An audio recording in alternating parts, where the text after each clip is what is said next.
yeah. So welcome back to Smartly and Educated. Austin, my man. Thank Special you. guest. Evan is not here, obviously. Evan was going to join us, or he was wanting to, and like remote in. But unfortunately, he had to work this morning. So he was, it was kind of last minute for him just because I forgot to tell him. And I told him about it like a few days ago, but which is kind of not last minute, but you know how it goes. So Yeah. I'm your biggest guest then, You are. physically. Physically. I mean, on the new platform, yeah, there was this one guy I had. He was just a good acquaintance. He was on the old platform like 2.5 years ago. Yeah. Let's just say when he came in, I didn't have this set up, and it was like I had a round table in here that was it was from like, when you see all the cables spooled up on those giant wheels. Yeah, it was one of those. I took the wheel off. Yeah. Like the one side, and I put table legs in it, and then I sanded it all down, stained it. Yeah, and I made a table of it, but it was heavy as shit. It weighed like 150 pounds. Oh, this is heavier than that. Right. But it was heavy, and it was this big diameter round table. Yeah. So like when you came in, you had to like kind of wiggle around the room depending on like how I had this set up with all the chairs. Yeah. Because it was set up for 4 people. Mm-hmm. And whenever he came in, he was so big that I literally had to, like, in order for him to be able to get through without like smacking the table, I had to remove all the chairs out. I ended up taking the mini fridge out. That he was a big guy. Like he was like, I would say he was almost twice as wide as you. Big dude. That's a hoss right there. Yeah. Cause like when he sat down, he ended up not using like one of the traditional chairs. Because he had to use the other one of these. It was like a different style of chair, but it had the arms that go up and down. Yeah. And he had to sit in it with the arms up because he was too wide. He couldn't bring the... Should have just got him a love sack and just... Yeah, like a big old beanbag chair and just throw it in. It's like, there you go. Dude, we're going to lower the mic down with a string and you can just chill right the fuck there. My God. You can sit on the truck bed and we will bring up a fishing pole and it will be lined down to you. You'll be all right. Yeah. But no, so I'm going to share a story because I think it's the dumbest shit. So yesterday when I was at the gym, long story short, I was at the gym yesterday, and my gym is like this mom and pop place. And so they were like, it's not like an LA Fitness or a 24 Hour Fitness. It's not these big named corporate gyms. And bro, like they started to, like, they're obviously trying to branch out and bring in more revenue. So randomly yesterday, this is the first time I've ever seen it. I went in there, and I've been in there all hours of the day. Usually either I'm there at 3 a.m. I could be there at noon. It just depends. And when I was in there, I noticed that where the area is where you kind of stretch and you have like the kind of like open like yoga mats and stuff. They had like this sign up, like this like tacked up like plastic kind of papery sign for this like martial art thing. I don't even remember what type of martial art it was. It was some weird thing. They had like sticks and shit. Like Ninja Turtle School. Yeah. It reminded me of they had Donatello sticks, and I'm like, what the fuck is going on? This is not a martial arts gym. What the fuck are you doing in here? Like teaching a class, like this is not made for that or even set up for it. And if anything, it irritates me because it's like, what if I want to be using that area? Now I can't because you're in here doing a martial art. This is not a martial arts studio. What the fuck is going on? But I ignored it. I just went and did my own thing somewhere else. But anyways, there's a couple of guys, younger kids, of course. And when I say younger, like I'm youngish, like I'm in my 30s, but I'm not 20 anymore. You know what I mean? And these kids were probably anywhere between the age of like 20 to 23, somewhere in there. And they were like talking some mad shit. So long story short, I'm not going to try to phrase everything that was said, but basically they were saying like talking shit because there's this one guy who came in who was like one of the instructors for this like martial arts thing. Big motherfucker. Like this guy, I would say like, and he wasn't an instructor. I'm sorry. He was just helping the guy. He actually wasn't even the assistant. He was just helping. He apparently he didn't even practice the martial art, nothing like that. He brought equipment and would just make sure like change things out. So obviously he knew the actual instructor was just being nice, but like they left, right? That class gets over, they leave. And these kids were like just talking shit, dude. Like to each other, not to this guy's face. And I'm listening to him, and they're literally talking about like, yeah, like pretty much saying like, yeah, that big guy, like, yeah, like that martial art is stupid. Like I've done this, I've done that. Like talking about how they did boxing for like 2 months before, and they did like, you know, they're not someone who practices every day. Like it was apparent, and they made it obvious in how they were saying the shit. And they were talking about how like, yeah, it doesn't matter how big that guy is. Like I'd be able to take him down and like all this stuff and win. And I was just like, like I was just like, because I did BJJ for a long time. I did it for basically I grappled for like over 10 years. And so like I have a good foundation of knowledge. I haven't done it in a while, so I don't go around saying like, here, bro, I do BJJ, and then I get my ass kicked because I'm out of practice. Fuck no, I don't do that. I openly admit where the fuck I am. But I know I'm grounded in reality. Right. So it was like, when I'm hearing these dudes talk, this guy they were talking about, dude, he had to have been every bit of 6'4", 260, 270. Big motherfucker. We're talking like, because Brock, here's a good example. Brock Lesnar, what? He was like 300 pounds. And then like he had to cut just to make it into the UFC. Yeah. And even then he was barely, I think he was 270 or something. Right.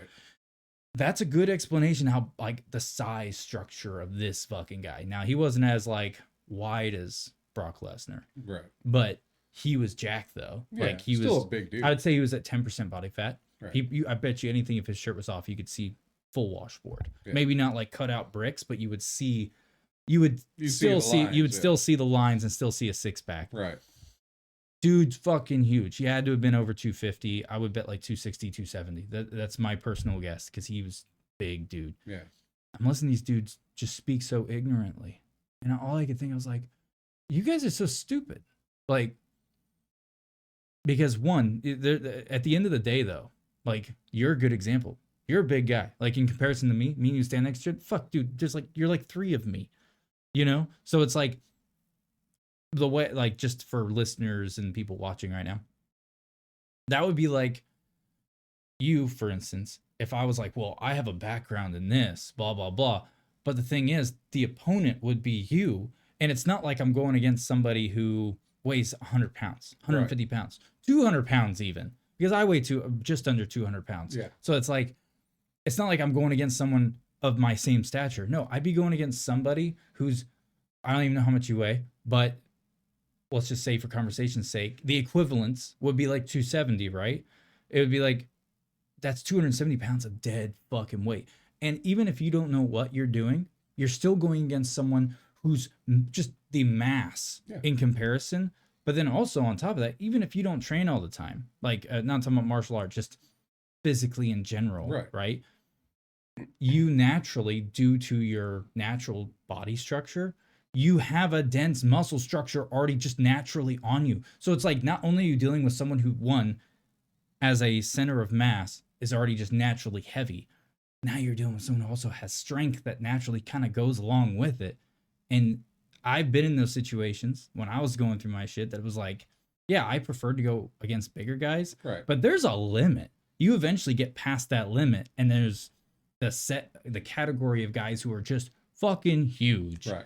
And that's a game changer. Yeah. Like their size, just pure size, plays such a massive role once you get into that spectrum. So that it's like, how are these kids were speaking so ignorantly, and it just pissed me off because I'm like, you do realize that motherfucker, if you even try to wrap up on that guy, you know how hard it's gonna be to actually get him. Like, he's probably naturally strong enough that he could take your arm and just, or leg, which is stronger than your arm, and probably pry it off. Yeah. Like, there's just natural raw strength and size that you can train all you want. But sometimes when you run into that natural element that's in that category, right, it's just a hard roadblock.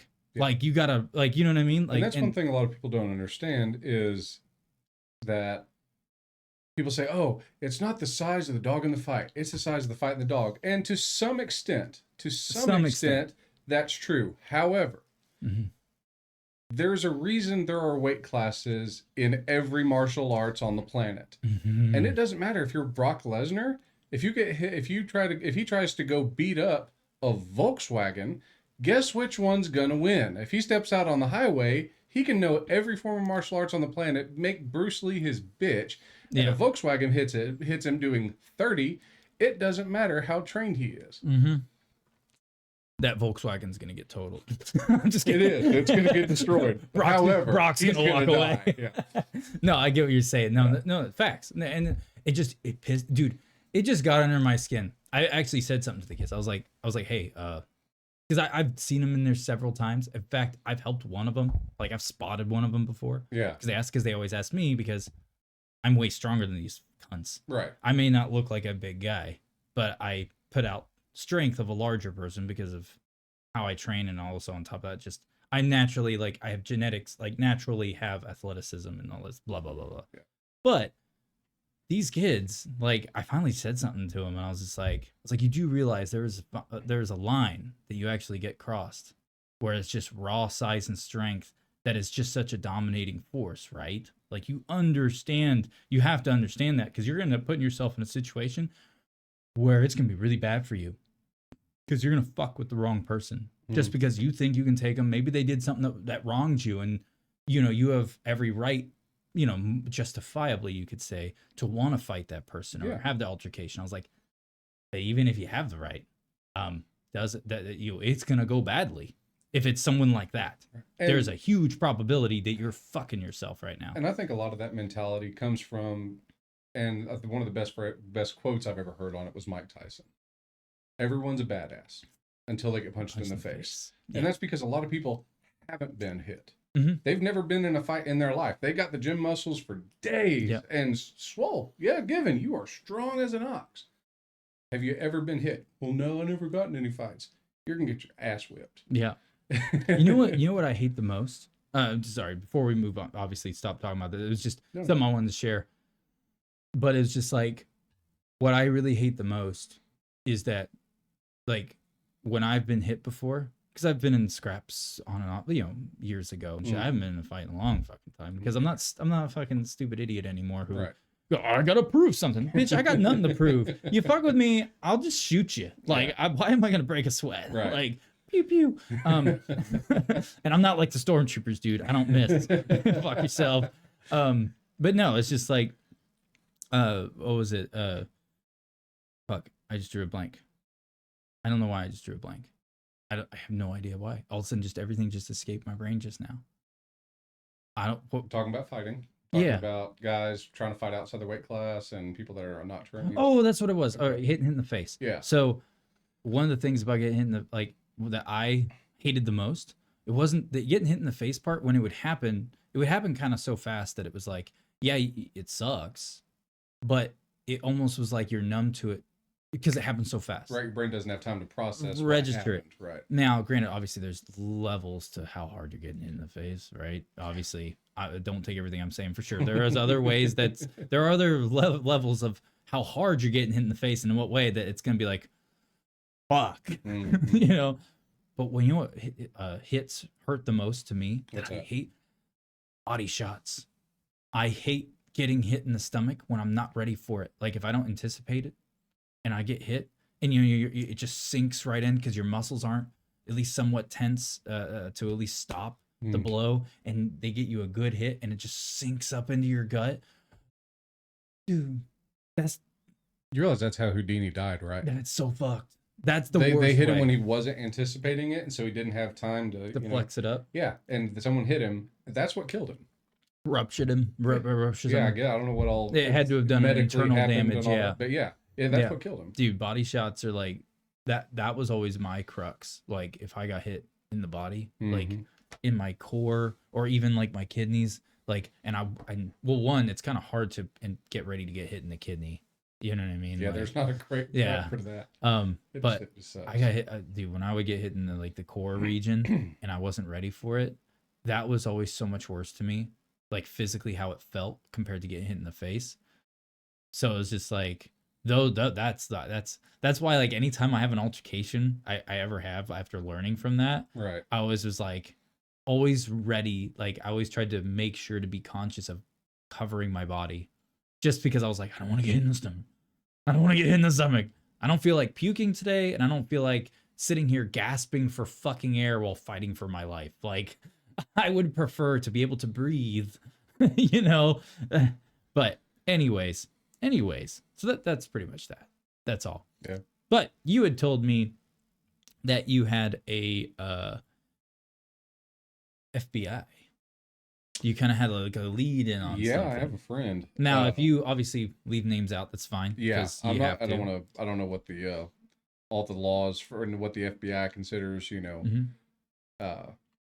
leaking or anything like that. But Now, what does this what does it have to do with UFOs. UFOs? Okay. Okay, so he is privy to a lot of information that we are not. Bring the allowed to mic have. slightly closer, just because I want to make sure. You can pull it too, Yeah. if you prefer. So he is privy to a lot of information that we are not, Mhm. obviously, and there's reasons for that.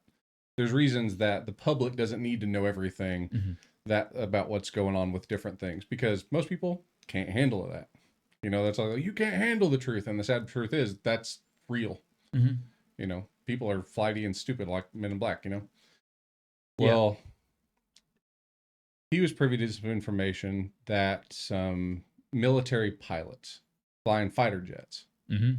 And the fastest that the U.S. military has to offer fighter jets, they are humming through the sky. And which is the F-22 Raptor, right? So. It's the fighter jet. Right. That is the fastest fighter jet that I believe. That kind of stuff. What's fact? I'm going to fact check us. You Please keep do. talking. I'm going to Yeah, look go up ahead. the fact checks on it.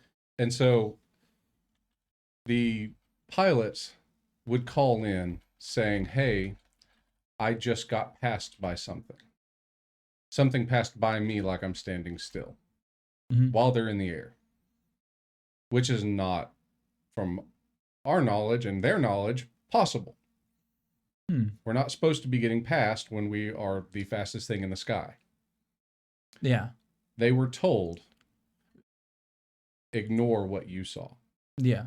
Real quick, just to fact check us. So the fastest fighter jet, well, it doesn't say fighter, it's just fighter aircraft. It's listed under the fighter aircrafts, not necessarily. So it's not a dogfighter. Right. Is the Lockheed YF-12.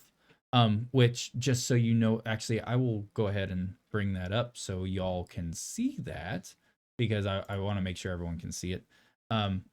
It's the Lockheed YF-12. Let me make that full screen. It's this bad boy, right? Oh, damn it. I wonder if that was made here. Lockheed Martin down there by Fort Worth. It's very possible. I'm going to pull it up in a new tab so we can see it, and I'm going to make it. That is a sexy beast. Look at that. That's it right here. It's basically like the X-Men jet. Every time I see that's the X-Men jet. Yeah. But yeah, it's the Lockheed YF-12. Anyways, I just wanted to do that. Anyways, continue with what you were saying, sir. But that was, that's kind of it. Like, these were military guys. These are the guys that are supposed to be in the know about what's going on. And the official response back to them when they were calling this in, going, "Hey, I just got passed by something, and I don't know what it was." And they said, "Ignore what you saw." Well, that's I've heard of. Well, there's documented things about that, where there's like through official channels, they're saying ignore it, shit like that. I know that they're like, the whole Commander Fravor thing with when he was in an F-22 Raptor. And that thing was fucking with him and his other crewmates, co-pilots who were up there in the sky with him. I mean, they got good, clear look at that tic-tac type thing, doing some wild shit, basically like kind of blipping everywhere, physically in person. Like they're visually looking at it blip all over the fucking place. Like it just, and there was something underneath the water that was like there was some type of craft underneath the water. Was that the one that went into the water that they released the video of? That's one of it. That's one of them. Yeah. Where it like these are crafts that are multi what is it, terrain, aerial terrain, I forgot how they label it. So basically it's not just it's not aerial craft, but it's also submersible. But then it's also like it can do everything. It can be on the ground, it can fly, it can go underwater, it can do every form of terrain. It's the duck of vehicles. Yeah, it literally does everything. Submarine, on the water, whatever. Yeah, and I know with the Commander Fravor one, there was when the Tic Tac was down hovering over the water, there was something was underneath the water that was way more massive than the Tic Tac. that was causing the water to cause what is it? Like a boiling effect? Like a boiling effect, because it's like doing something underneath in there.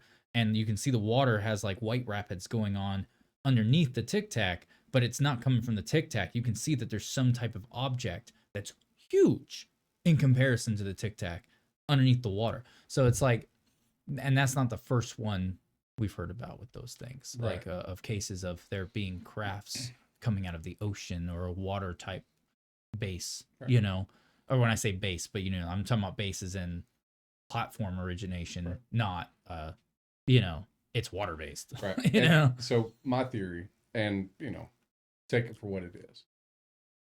My theory is not that there are UFOs. Now, if you break down the term unidentified flying object, do I think they're unidentified? For, you know, most people? Absolutely. Even some military personnel. What I actually think is, I think the military has, you know, obviously they have tiers. They have different rankings and all that. And it goes, you know, all the way up. I think there are things, vehicles, ships, whatever, that we're not supposed to know about. And the people that are in the military that are not to that rank are not supposed to know about. So when they're being told, leave it alone, you didn't see anything, ignore it, that's because it's something that they've developed. They don't even want being discussed because we're going to be using it at some point for whatever reason. Well, there's another part of that. A lot of it, the reason why they say don't even fuck with it type situation is mainly because some of these things are off the book projects. Like, and we're talking about Exactly so far off the book, they're really not connected into the military or the government at all in any capacity. Like they got disconnected years ago, we're talking about back in probably in the 60s. And they've stayed segregated, hence why a lot of money goes missing, because the funding's got to come from somewhere. We have billions of dollars go missing, trillions every year. Yeah, they just said, and a lot of people try to say it. Yeah, a lot of people try to say it's like, oh, it's because of corrupt politicians. I think some of it is, sure, but I think not to that extent, though. I think the other where it's really going is into this stuff where it's really off the books. Yeah. Why is my camera lagging? That's weird. Yeah, you are about a half a second behind there. That's weird. Oh. I don't know why it's acting that way. So I got that turned up. But yeah, and he's a federal agent, and and even he doesn't have an explanation as to why they told him that. Like, somebody knows something that they're not saying. Yeah, it's really weird, but I will say this is that when it comes to the UFOs and these off the book projects, I don't believe that this is I feel like all the evidence really suggests what we're seeing now. I don't think they're all aliens. I think what we're seeing are man-made craft. Yeah. But how they created them was from reverse engineering of recovered crafts. That's where I think it really comes from. There's a guy that has, I think he's even written a book about it, where was hired in reverse engineering alien technology, and there's this glowing box or glowing orb or whatever this stuff was, and he, was very public about it. Oh, I just lost my camera. That was weird. Good. Yeah, I don't know why it just did that. That was weird. Okay. Whoa, I don't know what happened with my camera. I don't know why my exposure's being all weird. Okay. Anyways.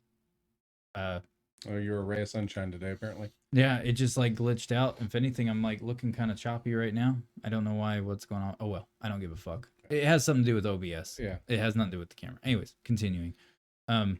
Yeah, so like they basically, I believe that they reverse engineered it. And then that's because if you look at some of the CIA documents that were released in that big release of shit, there was actually files in there, because there's tons of files released that, of course, when people go and try to look at it, it's just like this massive list, right, with files inside of files.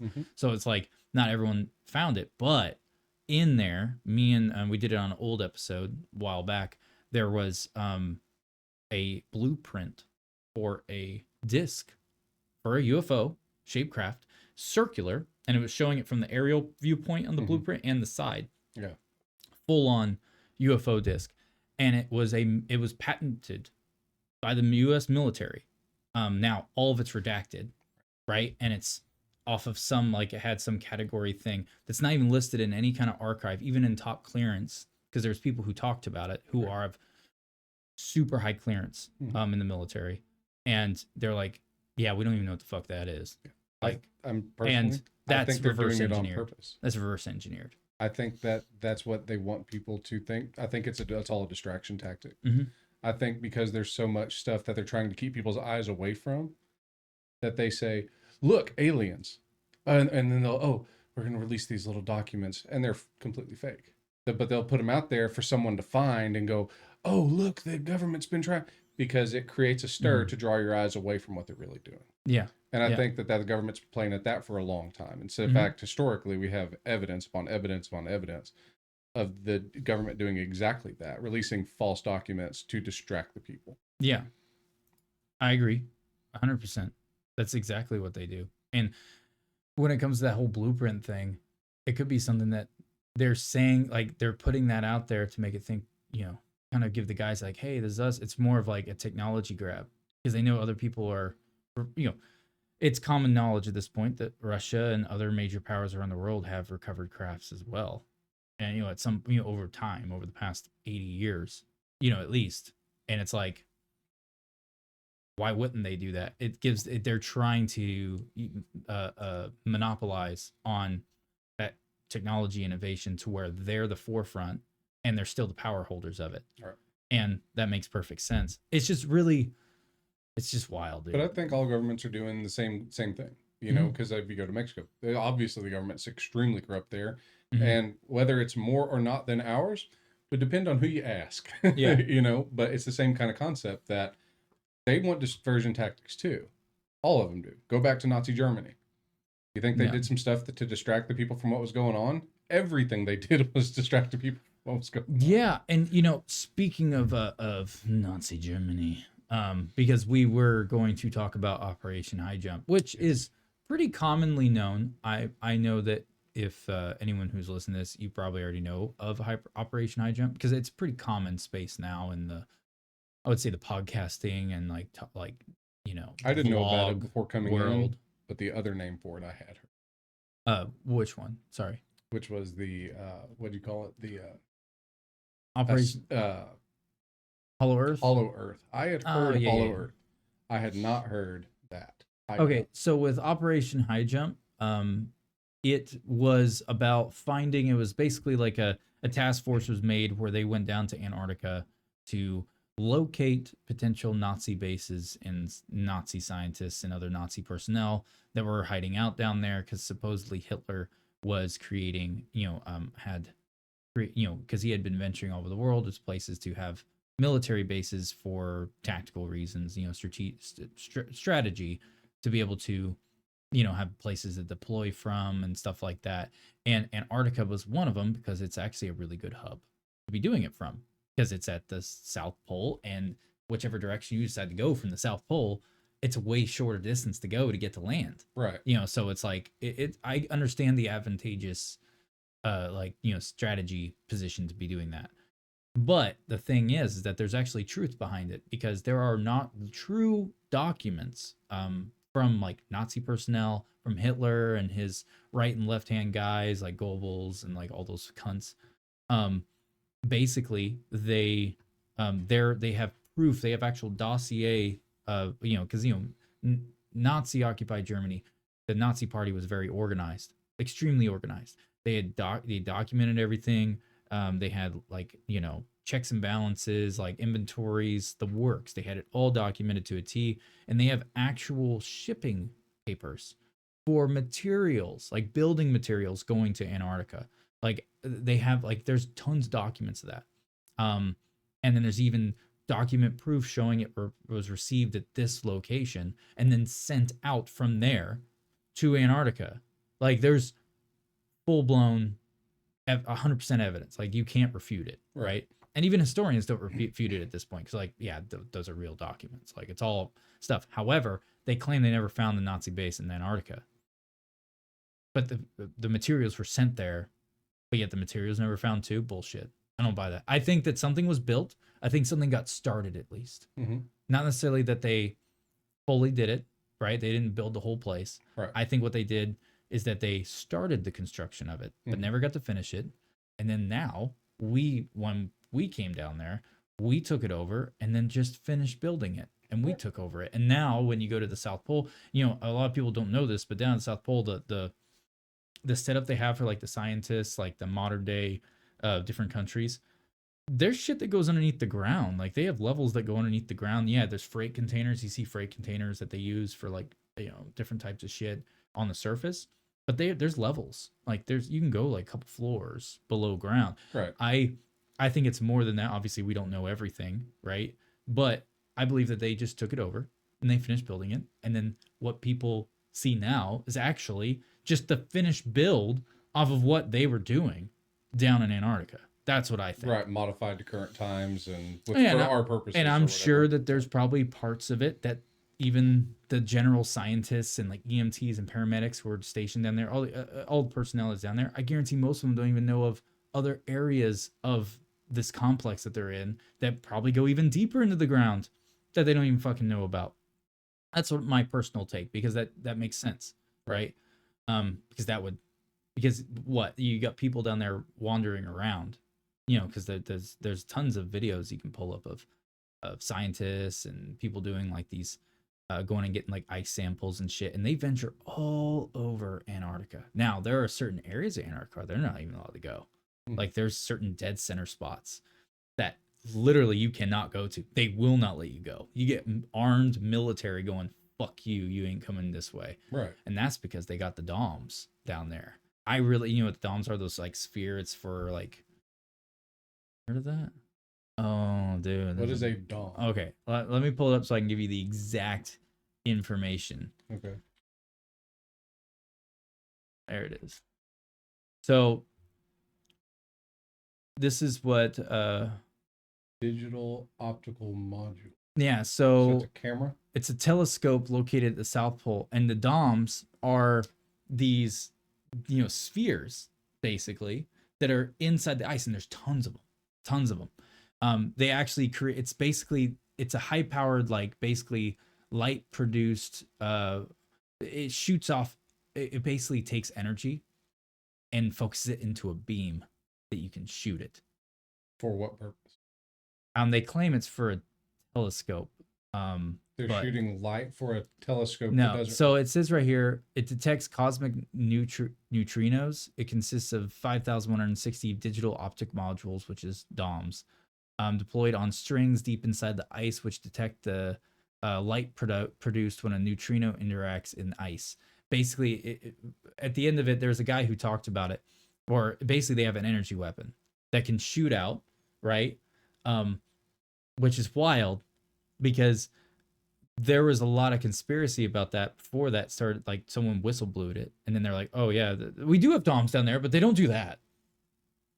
But yeah, they basically have an energy weapon that's down in the ice. That's essentially what it is. Now it could be used for other things, other than the ice. So where are we seeing that it can shoot anything? DOMs in Antarctica, energy weapon. There we go. Where is it? There we go. Directed energy weapons. What?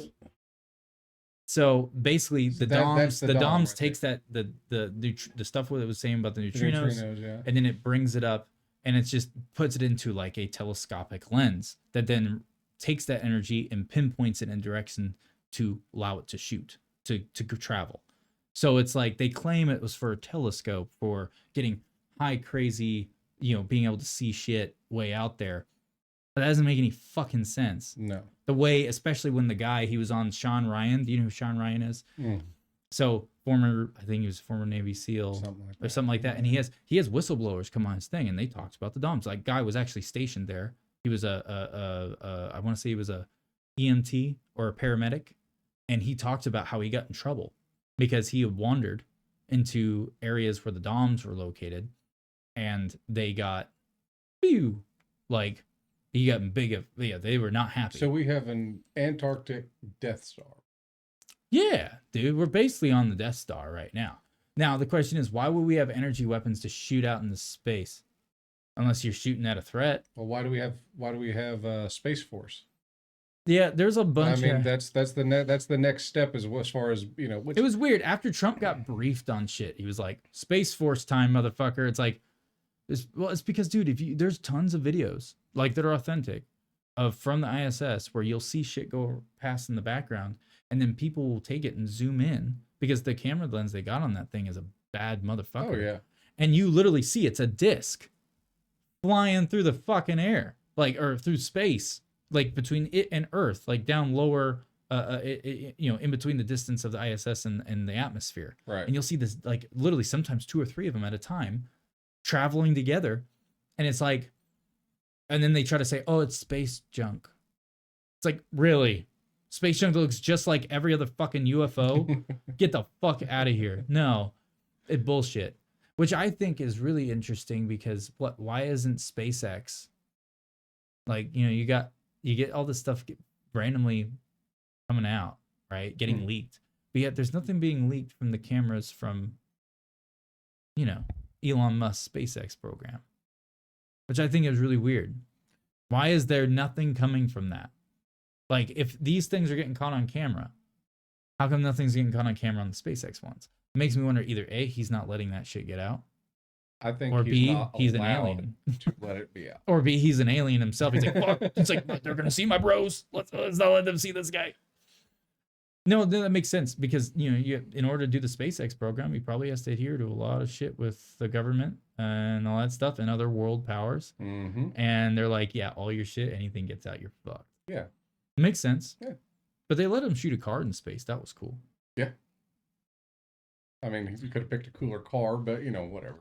Dude, I just want to be able to sit in the motherfucker like a convertible with the spacesuit on, take a picture, and do a podcast. Oh, dude, how cool would it be to do a podcast in a spacesuit in a car? Yeah, that's certainly the last podcast ever recorded of all time, because I'd be dead. I would totally die. But hey, it's cool. At least to be like, look at the beautiful sun. I still haven't heard a good enough explanation as to how farts don't just linger in a spacesuit for me to even think about space travel. Because I know me, I would suffocate, and they'd be like, he died from gases. Gases. Yeah, in the vacuum of space. Well, there's that one. I don't trust me enough to do that. There was that one interview with that one astronaut dude who talked about like you don't fart in spacesuits. You hold that shit. There's that guy who talked about it. I didn't hear that. Yeah, he was saying like since there's, because they do have like this kind of like regulatory thing that like kind of helps like because it has to manage the CO2 and like all that stuff. But it's like he was like, yeah, you don't fart in the spacesuits. Like when you let one go. No, here's the conversation that would happen. You're fucked. You're the guy, so you don't fart in spacesuits. Don't fart in spacesuits. You don't fart in spacesuits. Dude, I'd be the guy just to see what the fuck happens. Have you seen the movie? It's an old movie, Rocket Man. Not the new one with Elton John, that thing. This is an old one about like traveling to Mars. Mm-mm. And it has to do with farting in spacesuits and like these two guys. Isn't it like an old farmer who builds a rocket? No. With Dennis Quaid or some shit? Bring this up. I'm gonna bring it up. Yeah, Rocket Man. Farting scene. Rocket Man movie. I'm not gonna play the scene. You don't have to. Just you can pull up the images, and you'll see that one of the one of the guys' air supplies gets messed up. Right? It came out in 1997. Together. Ah, yes, there it is. There it is. Now, okay. Bring up the picture. Go back. Oh, go back. Go back. Yeah, go back one. Okay. Do you see on the thing where he's all swole up like that? Yeah, I'm pulling. So this wasn't animated or anything, but look right here. Look right there. That one right there, the IMDb picture. Yeah. That one right there. How he's right behind him, and there's a hose going from one to the other, and he's all swole up. Yeah. He's all swole up because he's been farting in a spacesuit, and that's his captain or whoever in front of him. I'm gonna make that full size real quick. Not that one. No, not that one. Oh, I thought it was this. That is it, but do this picture. Oh, that's the scene from the actual movie. Yeah. I got you. Let me pull that up. Make it full size real quick. Exactly. Oh my gosh. And you see the guy, he is dying, and he can't touch his face. He's trying to hold his nose, and he can't. And the whole time, the guy in the back is telling him, I didn't do that. Good. That was you, Captain. Oh my gosh, that's good. That's good. It was a great movie. It's so underrated. No one knows about it, but it makes me laugh to no end. Yeah, now I want to watch it. That looks funny as it's shit. hysterically funny. Oh, sorry. I just looked at something on the YF-12. No, you're good. My bad. I remembered. I was wondering why it was like. I thought that they like I had thought when that popped up the Lockheed YF-12, right, if that it was no longer in use. I was like, I could have swore that crap. But think about this, and it's not. It says it's no longer in like they don't build them anymore. They don't do any of that shit. But look at this. That was the fastest. We said we brought this up earlier. Fastest plane they got, right? Ever. Yeah. Developed during the late 50s and early 60s. And you're telling me that some of the UFOs couldn't have been us? Yeah. No, I think that what was the fastest thing in 1960? I believe that the YF-12, I truly think that they, like, for instance, our cell phones, everything, all this giant technology jump that we got, I believe cell phones were around back in this 50s. There's actually proof of that, which we can thank Alex Jones for that shit. I know Alex Jones is a controversial figurehead for a few different things. And I'm not bringing him up to give him like, oh, Alex Jones kudos. It's just more of, he ends up being right about shit that he does. You know, he did fuck up big time with one, but everything else he was putting out, he was always right, ended up being right. Everything he said ended up being true. And the thing is, he even talked about at one point about how he said that his father was part of these, you know, part of some secret off the book project thing, because his dad was like in the military of some form, or government. And he even said that they had like all these things, and his dad would tell him about the things that they had capabilities of doing. And one of them was cellular devices, like cell phones, back when he was a little kid. They already had cell phones that they were using that no one knew about. Right. And that was like the 70s, early 70s. But could that have been the brick? Because those type of cell phones and like the bag phones and the car phones. Yeah, well, he was talking about, he was time. saying is they fit in the palm of your hand. He said you would hold it like this. He openly said that. And there's so much, like, you just look at the dots, look at everything technology wise over the years, especially with these equipments and different things. It's so easy to connect the dots because it's like, okay, we had this huge technology leap all of a sudden, because it's been come to a point where it's like, the rule of thumb is this: if we're getting access to it now, that means the general public is always 20 to 30 years behind the technology curve. But the math doesn't add up on that. If we're 20 to 30 years, like you said, what year is it now? 2023. How many years is that from 1950? No, that's how not many what years I mean. is it from 1970? I'm talking about, so 30 years ago. 53 years difference. Yeah, well, I'm talking about. So imagine the Nokia brick in 1970? No, what I'm saying is Nokia brick phone, right? Mm-hmm. Back in late 90s, it came out. Yeah. It was a small, it was only for talk and text, whatever. Right. 30 years before that, 30 or 40 years before that was the 60s. So if it was the late 90s, now back in the 60s, late 60s, you had the cell phone that fit in your hand.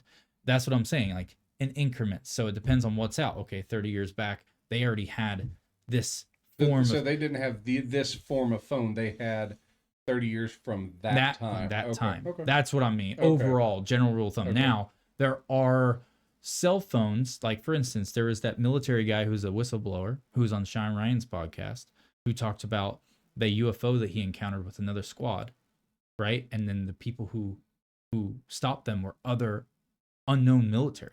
They flanked them. I don't know if you're listening to that episode. Dude, everything he said, this dude ain't lying. I am late to the podcast game. Okay, so catch me up. This guy was I want to say he was either Texas or not Texas Ranger. He was a Army Ranger or he was Special Force. I think he was Special Forces. So he was in there with like 4 or 5 other Special Forces guys. They're in this like in the jungle down like in the Amazon, and they're there or somewhere like that geographically there. They see a triangle-shaped craft hovering, just hovering in this like kind of low spot clearing, and they see there's like a ramp that extends out of it, and there's like little children getting brought inside the craft from these like holding areas. And they're like, they wouldn't investigate it because they're in this area, and they're like, what the fuck is going on? Like, what the fuck? Because had nothing touching the ground, no landing gear, hovering. They go over and it was silent too. Like that was the other thing he said. They said that now these guys are special forces, highly trained. And they know what the fuck they're doing. He's not some probie. He's not like fresh in the special force. No, he had been in for like a couple years at this point, doing plenty of ops. No, he's in his prime on this shit, skill wise. Him and his other guys, they're moving in, doing their tactics. They all of a sudden get flanked on all directions from two separate teams of American, by the way. These are Americans, not. He said that they spoke little American accents, everything. Right. They got flanked by two different like wet teams that no idea who the fuck they are, and they were the way that they got flanked, and the way they moved in on them is that they were all set up perfect, strategically perfect, to where when they were all pointing their guns at their, his SF team, they had them in a crossway. So basically, it didn't matter that they all were pointing guns and they were on either side of them. They are at angles that made it to where they could all open fire and not have crossfire and hit each other. Fire. Every single move that these guys made, he opened the time. He's like, no, they were extremely well trained. They knew what the fuck they were doing. And they were using devices that he's like, I've never seen before. Dude pulled out some type of weird cellular kind of handheld device that literally he was just going up and he was just going like this to them and pulling up all their information on them on his phone. Like scanner. Like scanning them. Just, like as if I just want like this facial recognition. Right. Facial recognition. He said that the device that he was holding was like a cell phone, only not a cell phone. But yet he was communicating through it like a cell phone though. Right, like a walkie-talkie, but it happened to have like apps and all but that he's kind of but the thing is, he said that from what he could see of it, but he said that this thing, he literally said that they were holding up to him for a brief second. Right.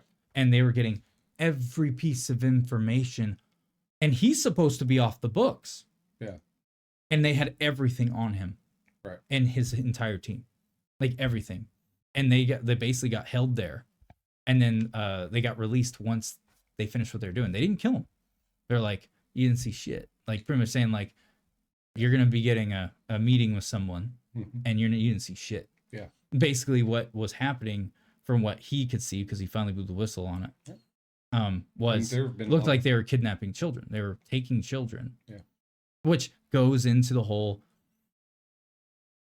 conspiracy of our president. Or little people? What was that? So were they children or little people? How close did you get? Well, he said children. So let's just for conversation's sake, we'll say children. So I don't really know, right? That's what I'm saying. Because it's a good question. There are people at a distance that look like children. And I'm not just talking about, Well, they were in the area. I want to say that they were in that area for dealing with child trafficking. Like that's why they were there. Okay. One of their MOs. And so that's why this was such a big situation, because they're seeing these children. That's how they came across it, because they were trying to track these children or some shit, something to do with these kids. And so that's why it was like, holy shit, the kids are getting loaded up into a fucking floating triangle shaped fucking craft that's maybe 3 foot thick, 4 foot thick in height at the apex of it. Like it's a triangle, right? So when you look from the side, it looks like a disc because you can't see the points, but it's going up kind of like a pyramid, right? But it's not like a full pyramid. Yeah. But it's like an angle where it goes like this, and then it makes the point. And see, that makes me think about the internals, right? When you think about most ships, right? If you're going to have something that you're going to be doing, let's say cargo transport, or troop transport, planes, whatever. I mean, at least the pictures that we see are at least tall enough where you could stand up inside of it. Your average dude, what is that, 5'10", 5'7", whatever the average height for the male is.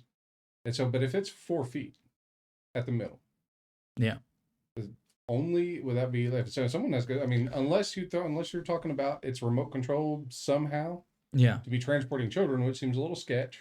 Well, that's what someone's got to be flying it. Well, that's why Bob Lazar's information that he gave. You know who Bob Lazar is. Information he gave is so imperative, because he talks about the interior, because he got to get inside one to see like you explained the corn cob, or not corn cob, but like kind of like the 6-pack cut out like a honeycomb shape centerpiece that you can collapse and then open, and weird thing. But the thing is, he said that when you go inside, it's a very tiny thing from the outside. You're like, oh, you'd have to be crouched down. But he said when you go inside, you could stand up. Right. And all of a sudden you have all this space. And he's like, I don't understand. He said, I never could understand how you could, from the outside, you can clearly see that you wouldn't be able to stand up inside that thing. But then all of a sudden you get inside and all of a sudden you have all this room. That just tells me that there's some form of optical illusion with these crafts. There has to be some type, either optical illusion or the technology is just so goddamn advanced that when you go inside, it's like quantum physics, right? Like some form of offshoot of some type of quantumized engineering, to where it doesn't logically make sense from one perspective or the other. Right, and you're getting into you take that down the rabbit hole, and you're getting into Mary Poppins' purse.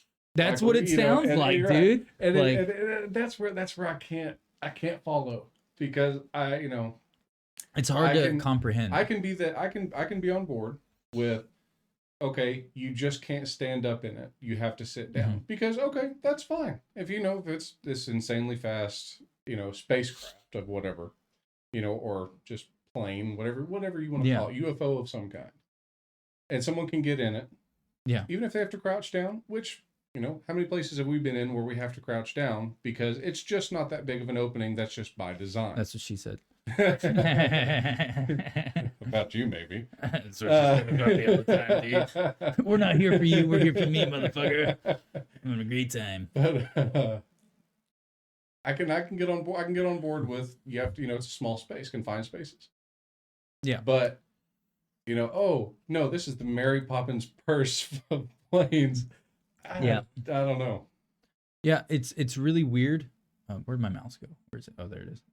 It's really weird because I think more likely would be camouflage. And I don't mean, and a lot of people think of camouflage as, what you would typically think, like, oh, I'm gonna wear a camouflage, glove, and I put it up against some background and you can't see it. That's one kind of camouflage. Yeah. The other kind of camouflage is I make this, like my hand, look like it's something else. Not that it's invisible, just that it looks like something else. Yeah. Well, and it could be something like that, to say, we made this plane. So they've taken mind your C-130 plane, giant, huge plane. And you draw a spaceship on the side. Paint the rest of the plane completely, like using the what's that black that they have that does takes like 99% of the light and all that. I know what you're talking about. Yeah. Do Vanta black on everything else, and then do covert military operations. Yeah. So when you're flying over in your C-130, which is a massive military plane that's easily recognizable, but you have the rest of it painted in Vanta black, people will only see flying saucer. Fair. That's a fair theory. Especially at night and against a black sky. That's a legit concept. That's a legitimate concept. However, since we're talking about camouflage, there's also the other camouflage that the light refraction, where it hear me out. So there was this former Navy SEAL. He was a tinker. So he works for the government. Like, he actually was part of like these projects, and he openly talks about it because he's allowed to talk about it. But he was part of these projects where he was like, there was this thing called Project Iron Man, right? Where they basically, like you would think, Iron Man suit. Tried to replicate Iron Man. Yeah. But it wasn't like that. It was more of a kind of a lightweight suit that would allow you to be faster, a little bit stronger, because you had like this exoskeleton type concept. Now, it wasn't like the Iron Man suit where you get in this big hulking thing, right? But he openly talked about, he said that they pulled the plug and they took this and they scrapped the project, which he didn't understand why. But they were given, I've mentioned this on the previous podcast. I think it was the Maui Fires episode, or no. It was the aliens at the village that was attacked in Peru here recently over the past few months. Of that, it was that episode that we did. So if you guys want reference, go back to that episode, because that plays a bigger role into that than what we're talking about now. But basically, he was saying that they were given this alloy, this metallic alloy, that was extremely lightweight, more durable than any other alloy that was on our periodic table. He said he didn't know what it was comprised of. They didn't tell them, but it was malleable. You could do shit with it. You could mold it into things, and it would retain that hold. And it was bulletproof. You could shoot a 50 cal into this thing, wouldn't even make a dent into the metal, which is really weird because you physically could move it, but yet when you shot it, that just tells me it's kind of like that what is that rubber absorption gel that like if you go slow, you can go right through it. But when it hits it fast, non-Newtonian fluid, that kind of thing. When it hits it fast, it hardens up and it doesn't allow it to pass through. You can't push it. It's like that concept, but with metal. That's not non-Newtonian. I know exactly what you're talking about, dude. Yeah, it's that concept, but with some type of metal alloy. Where the people that run across that stuff. Yeah. But then if they stand there, they sink. Yeah, it's really weird. Like, so it was comprised of that, right? And you even had a helmet that you put on that was like super sleek and form-fitting, so it wasn't bulky. And you were basically had like looked like layered scales on you, and you were like basically impervious, man. And it literally you could put it in extremely high temperatures and it wouldn't melt. Like the only way to melt it would be like basically he's like you literally dropping the bitch in the volcano and let it sit in there, then it will melt. He's like, but you try to cut it, you ain't gonna cut it. Where did this in theory come from? He didn't know. They were giving it to him. By whom? They didn't say? He didn't say. He said, we were just giving it to us to work with. And then that person didn't know who the actual person who directed it down the pipeline was. They were like, they said to work with this. What can you make with it? And so basically they made a suit. They made a not for Iron Man. This is a different project, but they made a suit. But this metal had such interesting properties and capabilities for like innovating off of it in its form that they actually built a camouflage because of the metal it was made out of. And it was one of those things where you were wearing it and it would take light from behind you. It would basically take light that was hitting you and it would bend around you, and it would basically capture what you were seeing behind. So from your perspective, the way the light was channeling, if I was looking at you and you were wearing it, or if you were looking at me right now, you would see that behind me. Right. What's behind me? I don't have an issue believing that, and here's why. And you can pull it up if you want to. Yeah. Sorry about that. Yeah, you're good. What is it called? There's a video that has gone viral, and it looks just like a dude from the country, just someone our age, maybe a little younger. And I believe he's standing in front of a pickup truck, and he has this sheet that looks clear. Yeah. And he crouches down behind it. It's not very big, maybe 3 foot by 3 foot, 2 foot, whatever.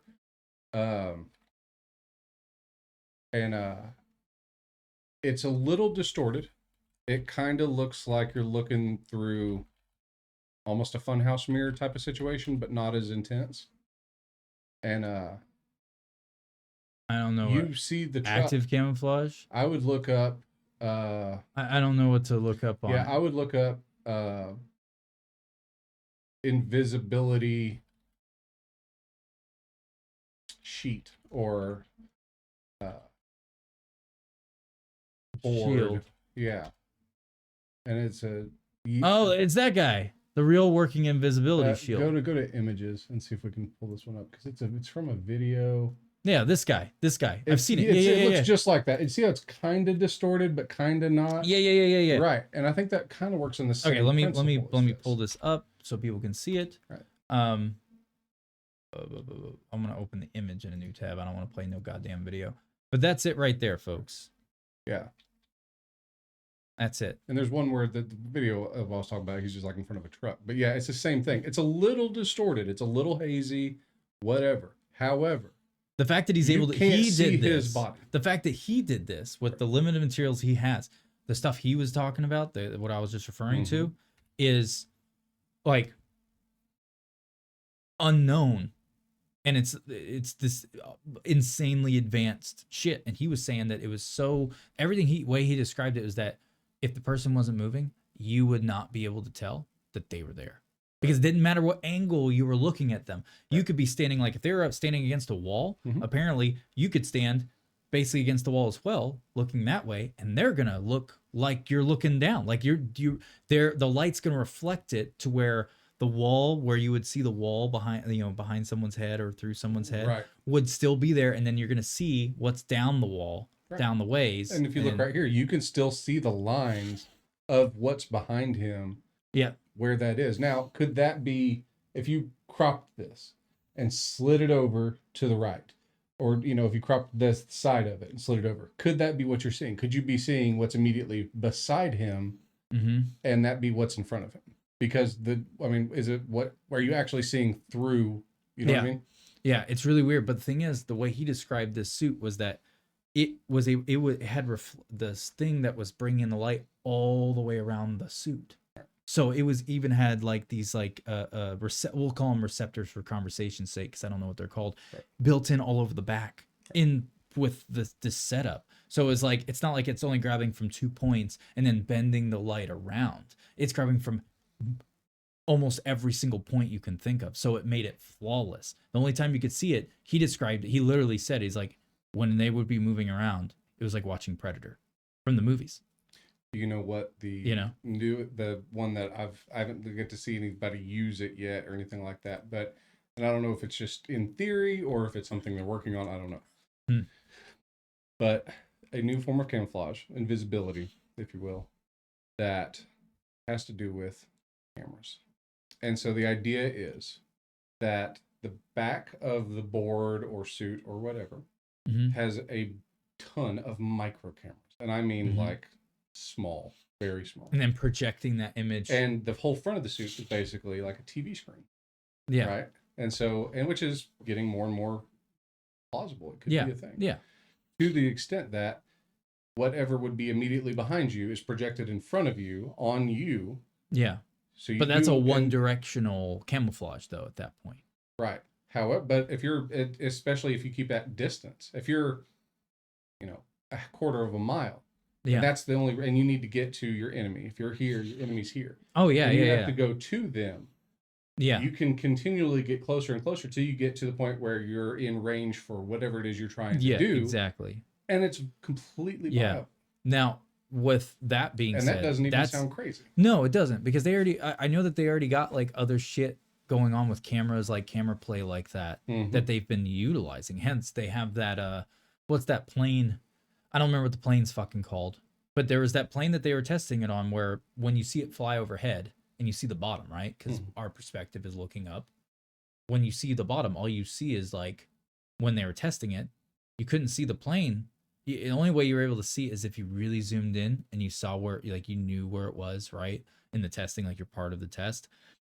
And you knew where it was if you pinpointed an area and started tracking that line, all of a sudden you would slightly see an outline. Right. Like you would see a distortion going on. And that's because what was happening is they were utilizing cameras that were pointing upwards and outwards to capture the ambiance of what was going on, and also had this thing with taking in light and reflecting it down onto this type of like lightweight, ultra fine like screening. Right. Now, if you saw this thing up close, you would still be able to see the plane.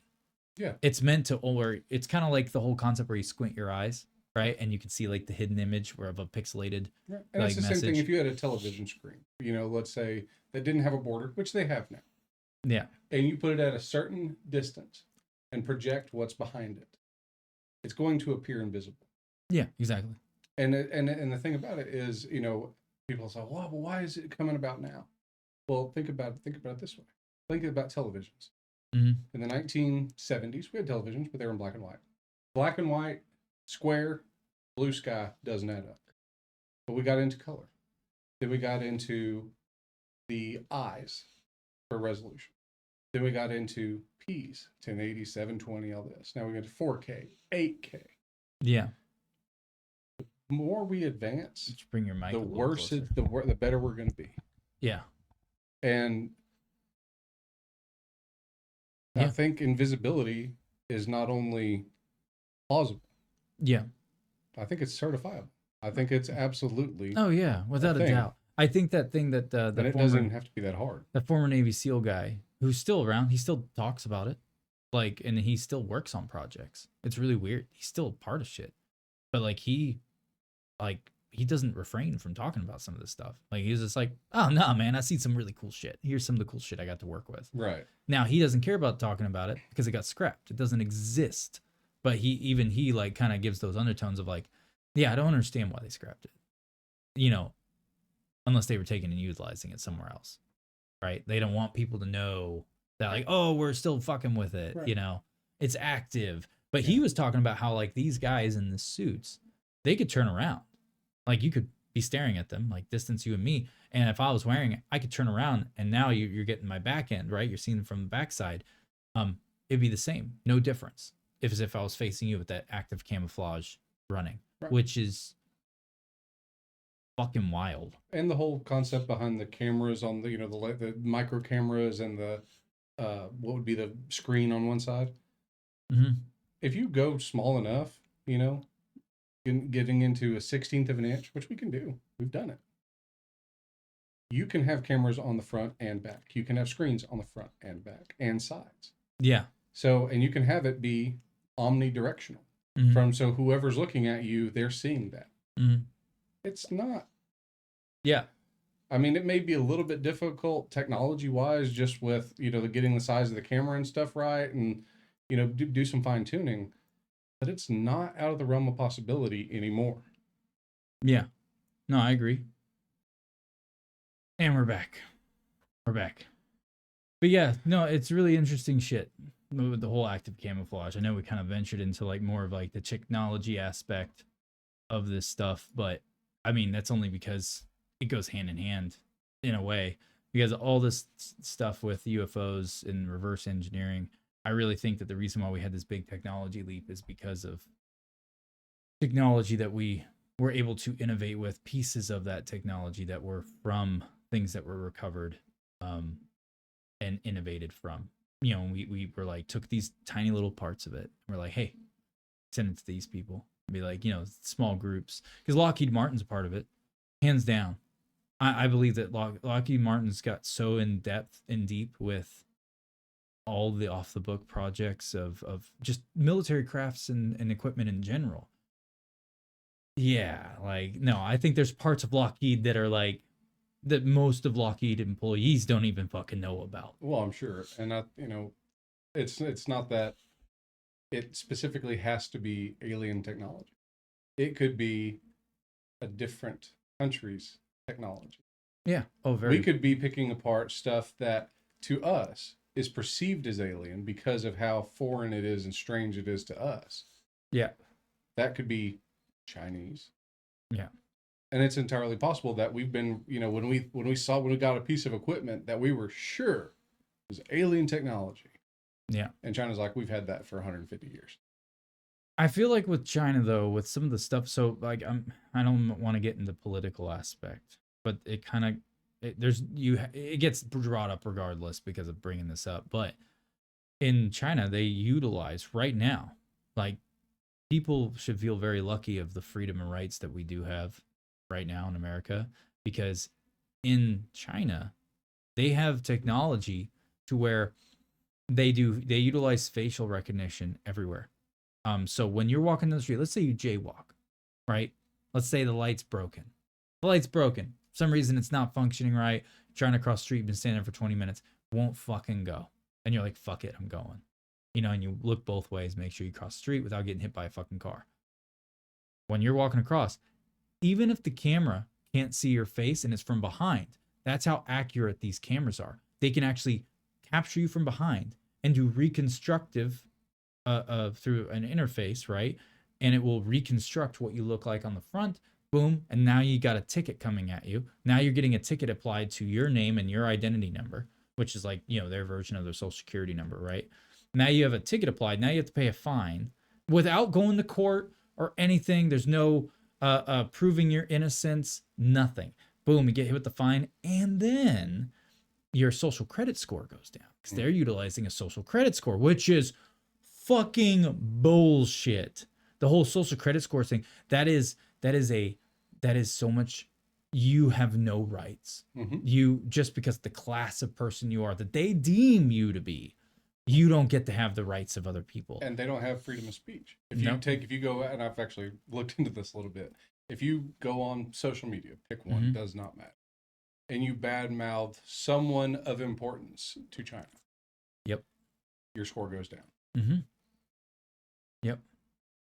It's fucked, dude. It's fucked. But I don't mean to bring up that, because that is a political thing, right? I don't mean to bring that up, but it goes in hand in hand with the technology, because the technology that they're using, and that's the thing. I think that's why there's such a headbutt between superpowers, right? I think that is one aspect. I don't think it's obviously all of it, right? There's plenty of other litany of fucking reasons why we headbutt. But I feel like one of the reasons is because of the way they decided. I believe that everyone got their hands on technology, every superpower. I believe everyone got their hands on it, because every other, I believe every superpower probably got recovered some form of craft, right?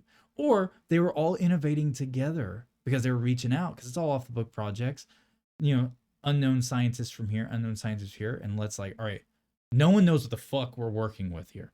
This is such a foreign thing to us. We need to branch out, collaborate, but in the deal for collaborating, everyone gets to take a little piece, right? I don't even know that it's to that extent. I think here's that's what I think. Because there's so much controversy between countries, between Russia, between us, between China, and it's not that we had to work together. We have proven, and this is public information, this is not my opinion, we are getting spied on just as much as we're spying on everybody else. So for them to have information that we have doesn't require a collaboration of any kind. They can just steal. They've stolen information from us. Russia has stolen information from us. We've stolen information from Russia. We've stolen information from China. What I'm referring to is this probably happened a long time ago. I think it's been going on for a long time. Well, no, I'm talking about the share of what I was talking about, where it's like, hey, let's all collaborate. This probably happened in the 40s, 50s, 60s, somewhere in there. But then obviously we cut ties. We don't do that anymore. And now it's become what you're talking about, how everyone's going after each other because everyone's got the little piece of the pie, and they were able to innovate off of it. And I believe that certain countries didn't give a fuck about hiding the technology that they had.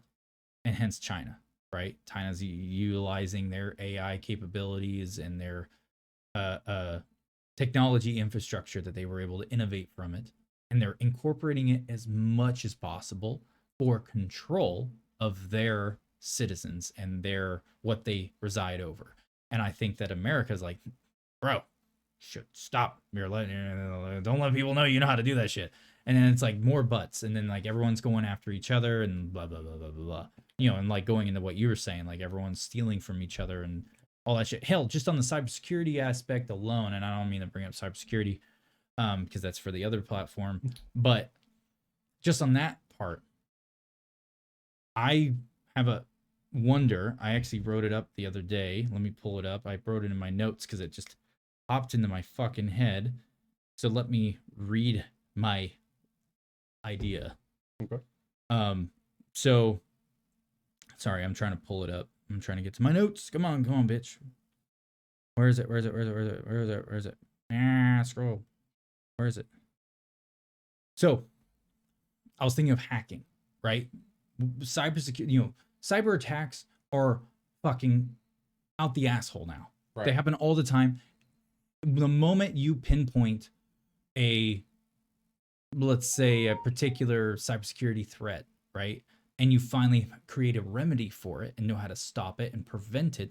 By the time you even learn how to prevent it, before you even get to that point, all of a sudden there's a new innovative version of it. Because, dude, things are changing every single day. There's always something new, some new development, whether it be on the offensive side of cybersecurity or the defensive side. There's always some new and innovative, manipulated change happening to where the threat is increasing.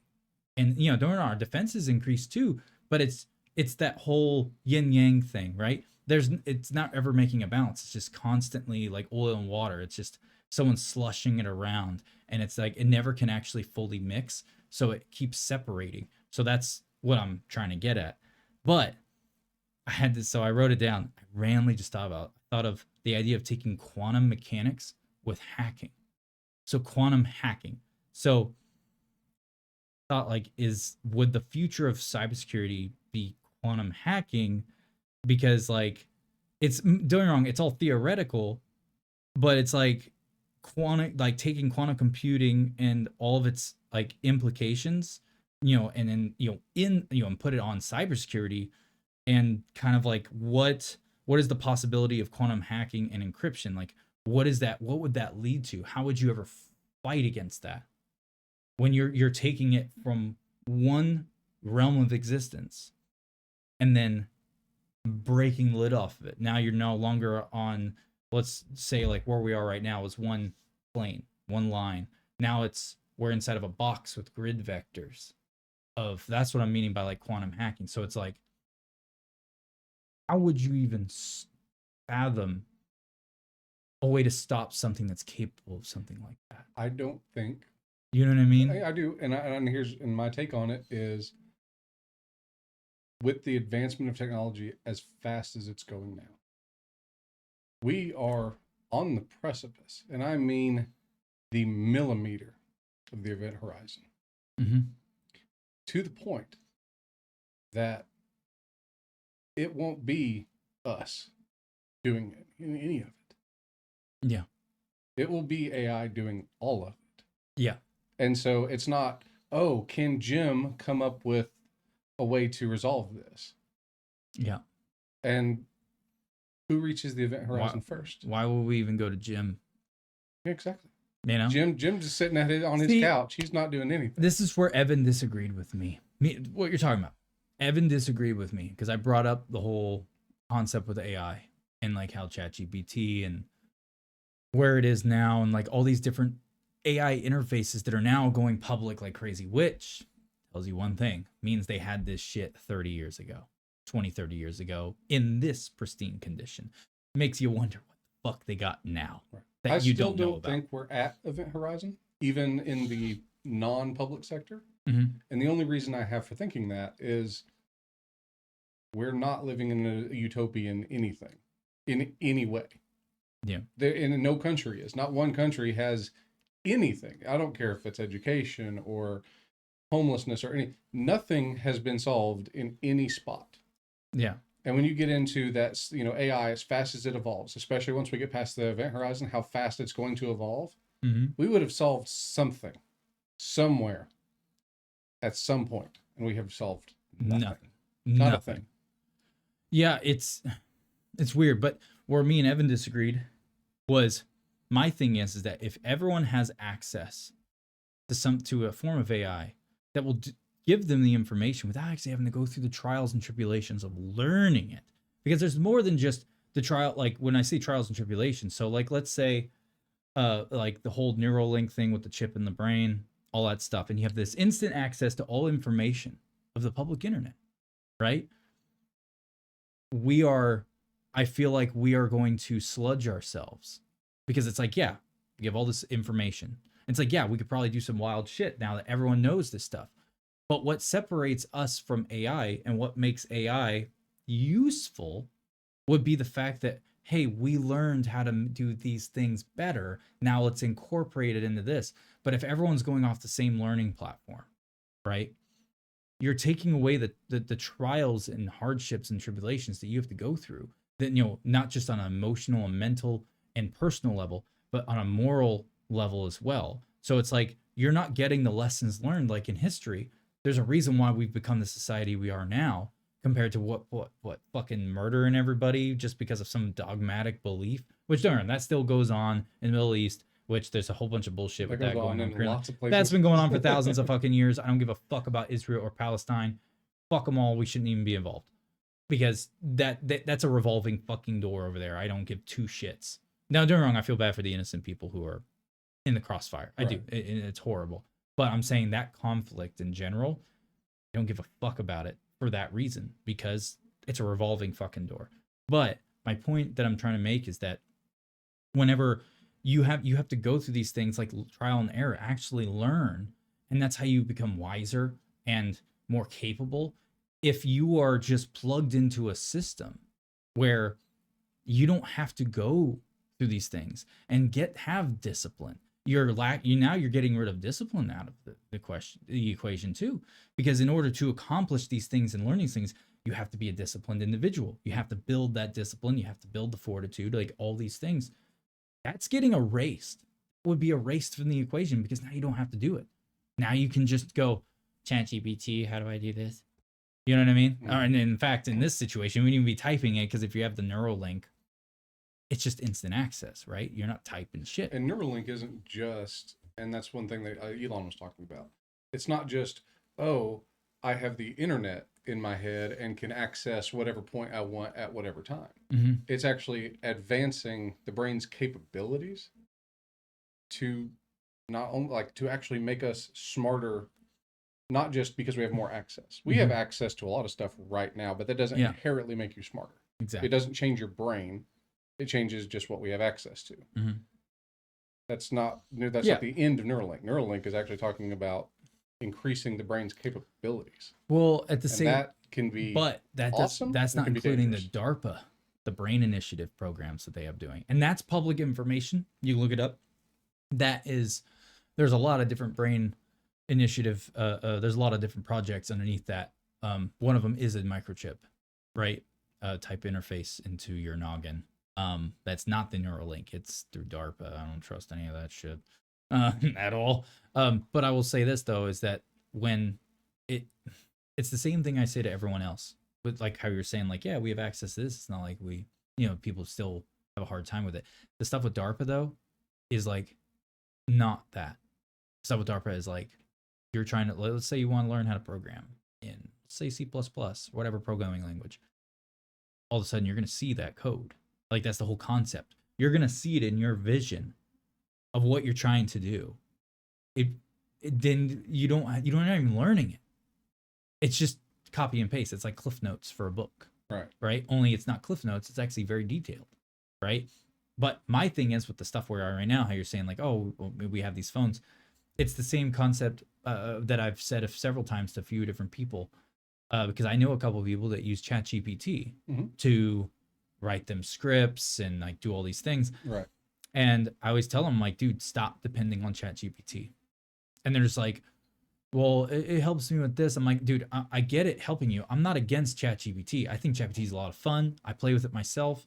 But the thing is, if you're going to try to go and code or write programs or do this or do that, whatever the fuck it is, if you don't have a base understanding of knowledge of like at least the basics of programming in C++, and you actually know what the fuck you're looking at, you're not actually going to learn. You're not going to be able to utilize that, because what it's going to give you is not going to be refined to what you're needing in your physical situation.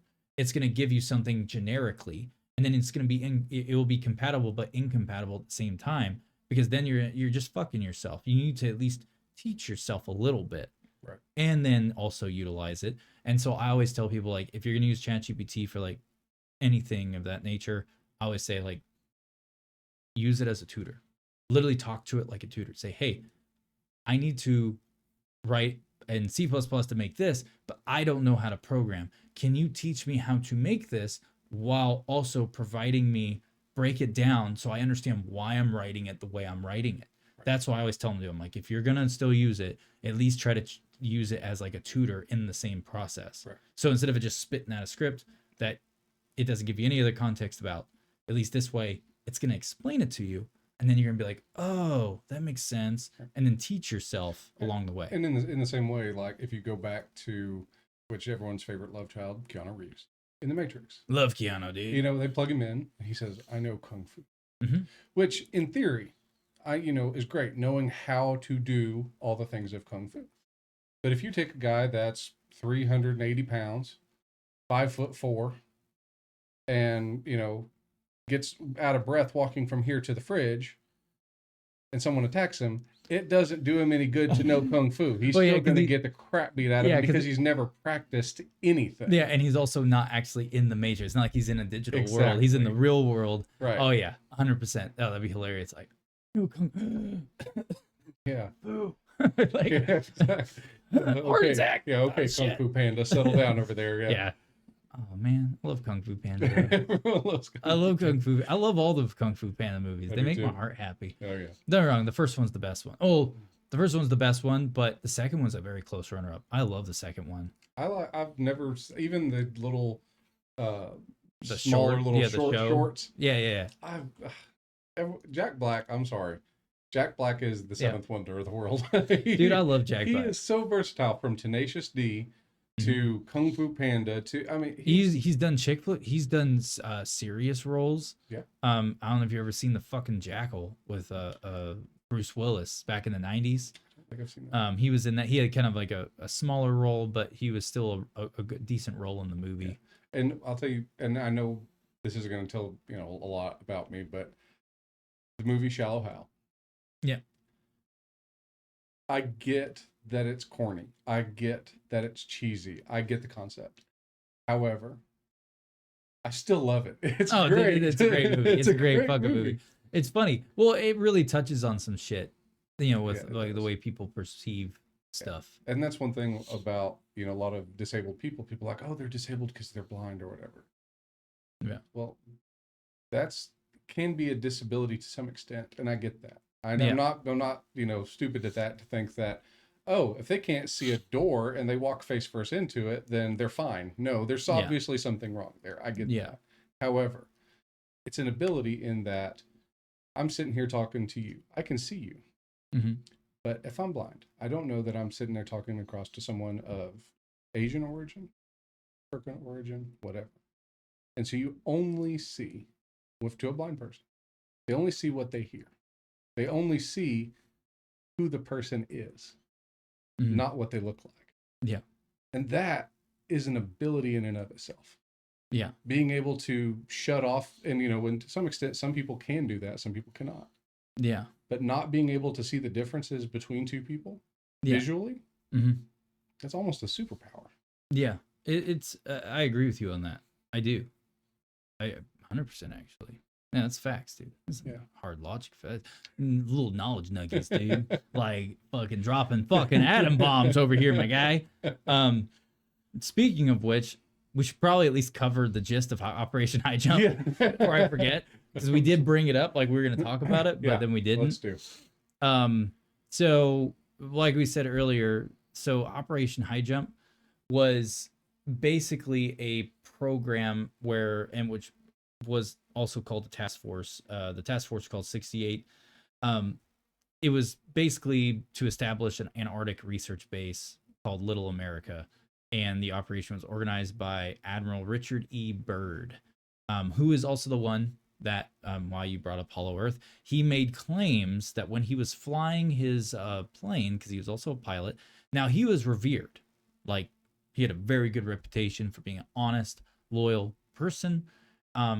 This is the conspiracy side of it, because this is kind of where Hollow Earth originated from, because of him, because he made claims in his journal that he had, that he wrote himself, apparently, of when he was flying over Antarctica. There was a point somewhere over Antarctica that when he was flying over it, like right over, I think it was the actual where you would imagine the South Pole to actually be physically, right? If there was a physical pole. Apparently, when he was flying over it, there was a hole that was like opened, and he like landed near it, right? They were like wanting to investigate it, and apparently a platform rose out of it, that he went down in it supposedly and got to meet with some form of extraterrestrial beings that supposedly live below the Earth's surface in this hollow-like Earth, and there's cities, and it was like one big ass city, and like the where the sky would be, the sun was this like light protruding through that like simulated the sun and all that stuff, and they had like very advanced technology and like all this stuff. Journey to the center of the earth type of situation. Yeah. Right. And he claimed all this because, it was him and like this like co-pilot of his who was like a photographer or researcher or what the fuck ever. I don't remember what the guy was.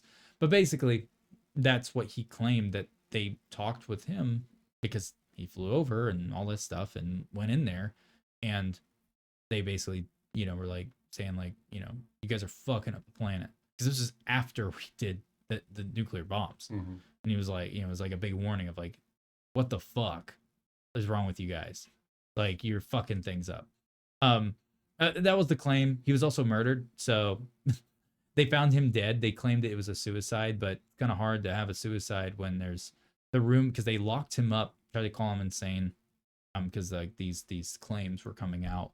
This is later after Operation Highjump.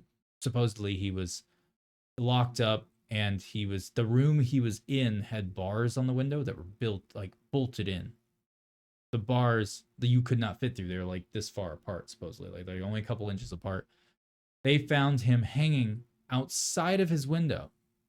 The bars all still intact, with like a sheet like fabric, I'm assuming a sheet from the bed, was tied to one of the bars, and then the other end was tied around his neck, and he was strung up and hung outside of the building. How in the fuck did that happen? Like, how the fuck did he get through the window? Like, that doesn't make any sense. Like, it's barred up. Like, like the nothing was taken off. Like, he wouldn't have been able to do that himself. Someone would have to put him out there and then reestablish the bar and then let him drop. You know what I mean? That doesn't make any sense. So there was that. So that's really peculiar. But it also doesn't make any sense in that if you were going to stage a hanging, yeah, why would you stage it where it's not physically possible? I wonder if it was like one of those things where, if that is what actually happened, right, 100%, I wonder if it was more of sending a message, like to other people who might be considering whistleblowing. But outside the building makes more of a... No, it just, don't get me wrong, it doesn't make sense. I mean, if they would have walked in and just shot him and be like, oh, he was found murdered or stabbed, like it seems like there's a lot more...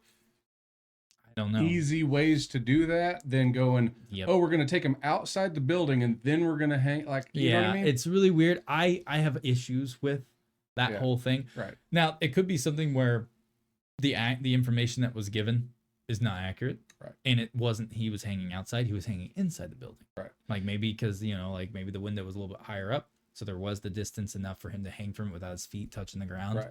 So there is that. Like, that possibly was probably maybe what really happened, and someone changed the detail or got the detail wrong and whatever. But basically, when it comes to the real thing about Operation Highjump, so it took place August 26, 1946, and ended in late February of 1947. This Task Force 68 included 4,700 men, 70 ships, and 33 aircraft. So here's another thing. So this also plays into the war of Antarctica type thing, where supposedly that task force came in contact with UFOs down there, and the UFOs were firing their weapons. The UFOs actually fired upon Task Force 48, not killing a single person, but like doing like warning shots, like, and would obliterate equipment that was unmanned by people, and pretty much saying like, yeah, we're like way more advanced than you, bitch. Like, what the fuck you doing? Because the weird thing about it is that if this was to establish an Antarctic research base, why the fuck are they sending 4,700 soldiers? They sent 4,700 soldiers. They didn't say 4,700 scientists. They sent 4,700 soldiers, 70 ships, like military ships, and 33 military aircrafts. Now, why would they be sending something like that for just going to figure out, like, hey, is this a good place for a research base? But yet we're going to send a fucking armada down there? So my question would be, in getting to Antarctica, because you don't just get on a boat, just get on your regular boat, even if it's a regular military ship, and just cruise on down to Antarctica like you're going to the Bahamas. Yeah. They have specific ships that you have to go take to break ice to get to those locations. Yeah. So my question would be, where did they get these ships that were specifically, made to, or were they commandeering research vehicles and vessels to get down there? Yeah. That's something that kind of, I'm not seeing a whole lot of adding up, because you can't just, like I said, I mean, you look at the picture right there that you have pulled up on Wikipedia there. Yeah. there is ice everywhere, icebergs, giant, like, everything broke off glaciers and all that kind of Yeah. stuff. You're not just humming down there. You got to get there in the first place. Yeah. And so I don't know that the 70 ships, because I don't know that we have 70 ships just offhand sitting around in the military that are capable of breaking through ice. Yeah, no, that's a good point.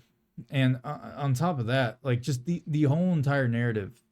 So they say it was out there for that, but they were looking for not, and that's another thing. So why would they send 4,700 soldiers, 70 ships, and 33 aircraft? Well, the other side of it is that trying to locate Nazis that ran away during the war, because they had evidence that came to light later, from documentation and proof of actual transcripts, that they were sending material. Then, because of Hitler ordered to have military to establish a base down in Antarctica. So I would bet money the reason why the original intent was, we're going to send down a fucking armada, because if there is a Nazi, like a big base down there, they're probably outfitted. They probably have ships. They probably have fucking soldiers, like a good amount of soldiers. They probably have plenty of aircraft. They probably got a good handful of all these things. We better make sure we're sending something adequate enough to deal with that bullshit. So it says 4,700 men. Mm-hmm. And that may be a rough estimate, but Oh no, it's saying even so, if it is exactly 4,700, how many other people out of the 4,700 came forward with this information besides Byrd?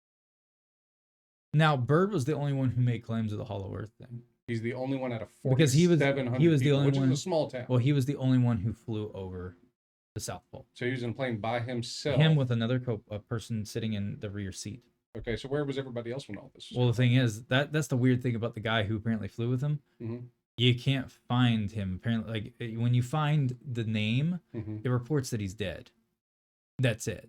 It just shows like he died like back in like the 60s or 70s. It doesn't show shit on the other guy. Like, it just says what his role was, how he was in the plane with Admiral Byrd, but that's it. Other than that, like, that guy never made a peep, never said a fucking word, never said shit. Admiral Byrd's the only one who claimed this. Now, it's really weird. The only thing that gives this credibility to some extent would be the fact that Admiral Byrd was so revered, like, for being honest and true and all these things. So it's like a man of integrity. So the fact that you had someone of that caliber, who everyone knows and he's proved that he's that way, to come out saying this kind of random wild shit, it makes you wonder. And here's what I want. Okay, Admiral Byrd, which you just said, mm-hmm. highly revered, truthful. Mm-hmm. You can, if he says something, you can take that to the bank, right? Mm-hmm. So he comes back, publicly releases this information. Yeah, saying it. Yeah. Where's the follow-up? Well, that's the thing. Does the U.S. go investigate? Well, why would you not? Supposedly, from what I came across when I did a deep dive into it, like 2 years ago or whatever the fuck it was, or 3 years ago. So apparently when he was making these claims and he released his journal, he released it to a journalist. And the journalist is the one who was spreading it. Right. Right? Because he was doing interviews with this guy. Mm-hmm. He was, according to his wife had given comment after his death saying that they would not let her see him. And there was government, she said that government men were up at the facility he was located in. And when she would go up and try to see him, they would not let her even in at all. Like, they're right before his death. He's probably already dead by that point. Yeah. Yeah. It wouldn't surprise me. Right. So it's like, if we're going off the conspiracy being true, right? Like that he was murdered and like everything he said was true, then it's like, okay, well, his wife was saying that, once the word started getting out, his wife was like, I couldn't see him. Government, like some type of government fucking cronies were like, fuck you, get the fuck out of here. We're not letting you see him. And apparently that's what happened. She actually made comment saying that. So that's another interesting fact. So there's obviously some type of weird buildup that happened, but I don't know. We'll never know if it was actually true or not. And I think, I think there is, and with a lot of, type, which I don't, can't even really classify this as quite full conspiracy, because there are facts to it, mm-hmm. which most conspiracy theories to their credit, do have some element of truth to them, whether it be an actual fact or that it's just something that could reasonably be. But I think we're getting a piece of information. And I think that we are drawing a lot of conclusions based upon the information that we have. And I think there's probably, because like for example, and I'm making this up as I fly. Yeah. But he goes down there, right? All these troops go down there. They get down there, 4,700 men. They encounter 20,000 Nazi soldiers and get their ass handed to them. Yeah. What is a better thing to leak to the public than, oh, well, no, he said he saw aliens down there. We don't know what happened. Yeah. Like I said, I think that to some instances, I think the government lets stories leak, however weird they might be, to cover up any insufficiencies that we have or we have had in the past, because we don't want to look vulnerable at any point, because that creates mass hysteria. Yeah, I'm going to pull up the actual facts of the Hollow Earth conspiracy, because I want to read it. Oh, that's on images. Let me get off images. Fuck.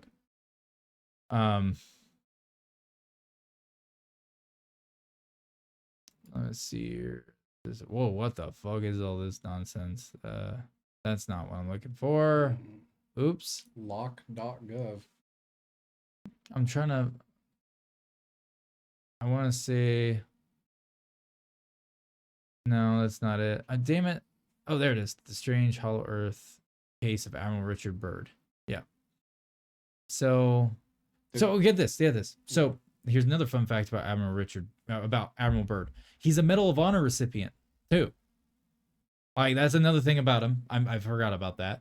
So it says, I'm just gonna read this a little bit. Medal of Honor recipient Admiral Richard E. Byrd allegedly wrote his encounter with a lost civilization in Antarctica. According to Hollow Earth theorists, Byrd met ancient race underground, blah, blah, blah, blah. Wait. That's not hold on. What I was looking for. Well, no, hold on.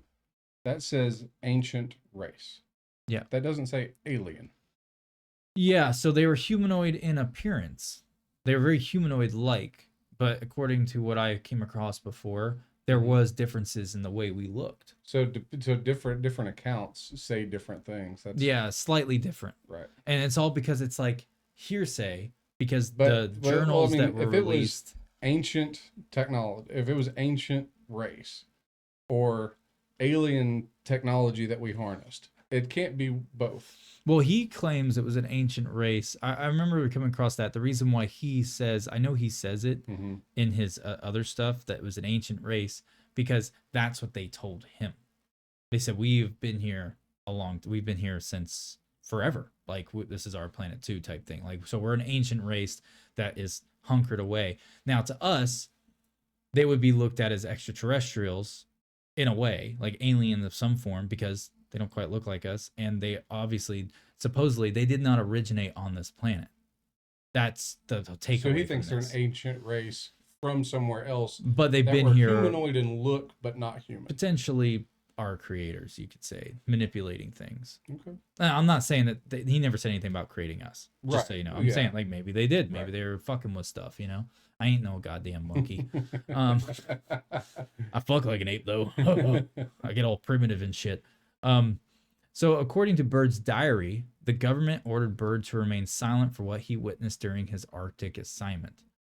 Is that a quote? That's sorry. A quote from him underneath that, right? Yeah, I'm about to read that. Sorry, I've skipped a line. So it says, how is this left out of Byrd's mission Operation Highjump? Could it be one big hoax conspiracy theorists love to fantasize?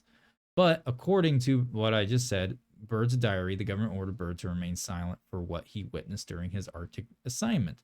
So here is a quote from his, one of the quotes. It says, I have just attended a staff meeting at the Pentagon. I have stated fully my discovery and the message from the master. All is duly recorded. The president has been advised. I am now detained for several hours. And then it says 6 hours, 39 minutes to be exact.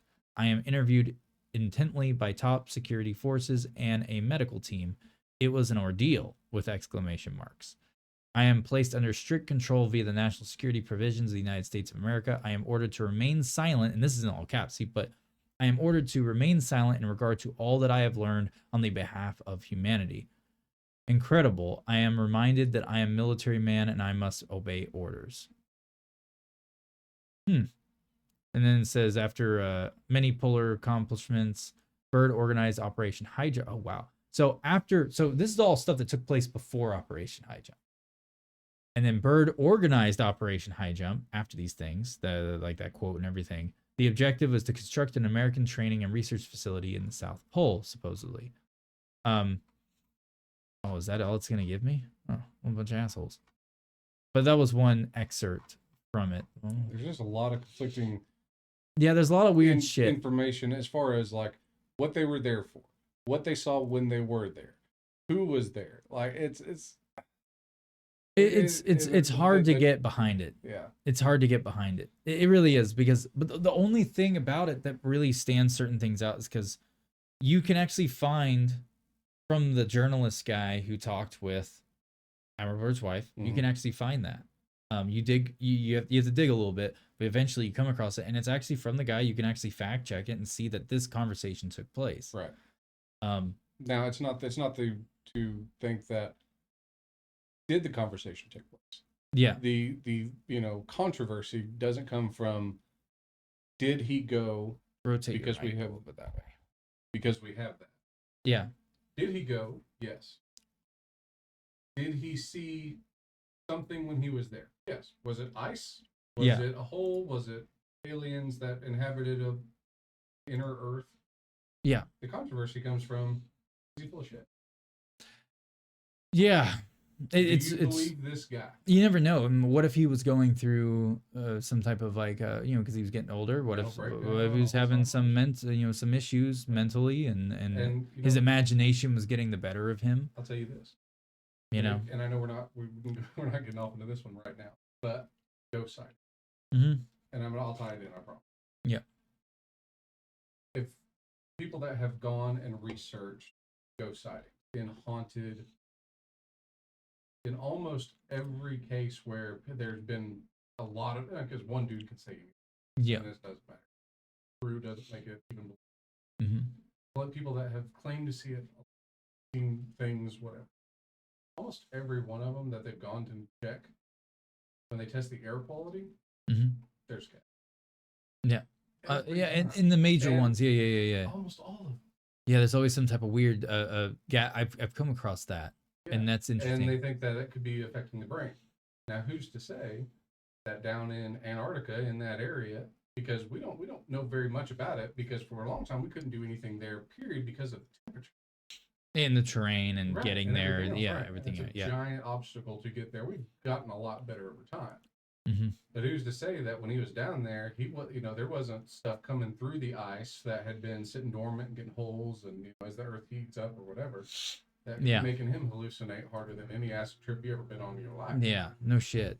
It's interesting because with Antarctica, they say that it wasn't discovered until like the late 1800s or mid 1800s, but in the past like 50 years, they have actually found evidence, like they actually found physical evidence. Like we found remains of old boats, and we found like old shoe wear and clothing that was frozen in, since it's frozen down there, it froze it in time, right? So it like basically preserved it in a very good way, because now we have a good specimen to look at to go, oh shit, like this thing's almost perfectly intact from the moment whoever was wearing it died. Right. You know what I mean? And they found that stuff, and they have found stuff that dates back to like the 1500s that was used in the 1500s. So it's like, oh shit, some people have come across this. So this was not discovered in the past 150 years. We've had people land here a few hundred years before that, but obviously they weren't equipped for that terrain. They got lucky they even got through the fucking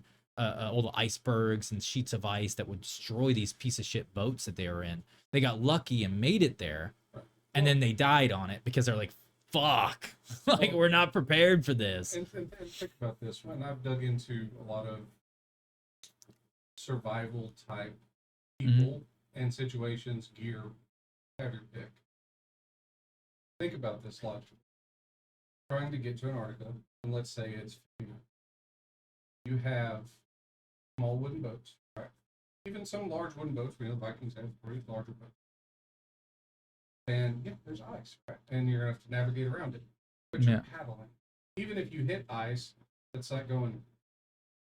It's not instantaneously going to crush a boat and sink it and all that kind of stuff. You know, there. And so, is it possible to get down there?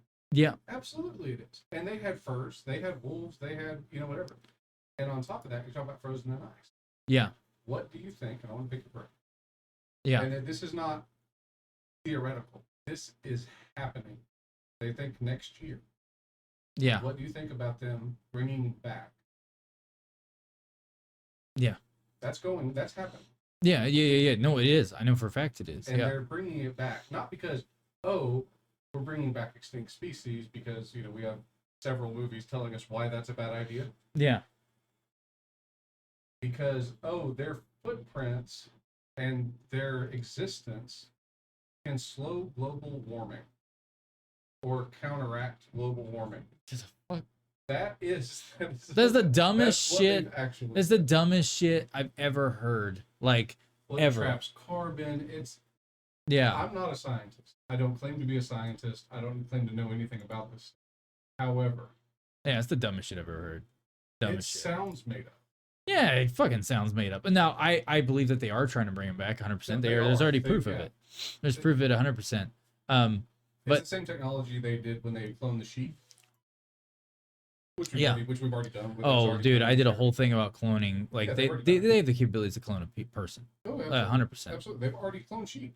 Yeah. What's the difference? They cloned a full blown cow in the 90s. Yeah. And they didn't release that information until a little bit later. And it was like, bitch, if you can clone a full fucking mature cow in less than 6 months from nothing inside of a tube, right, like a little vat, like get the fuck out of here. Like you have the capability to clone a fuckload of different things. No, and people's like, we can't do it.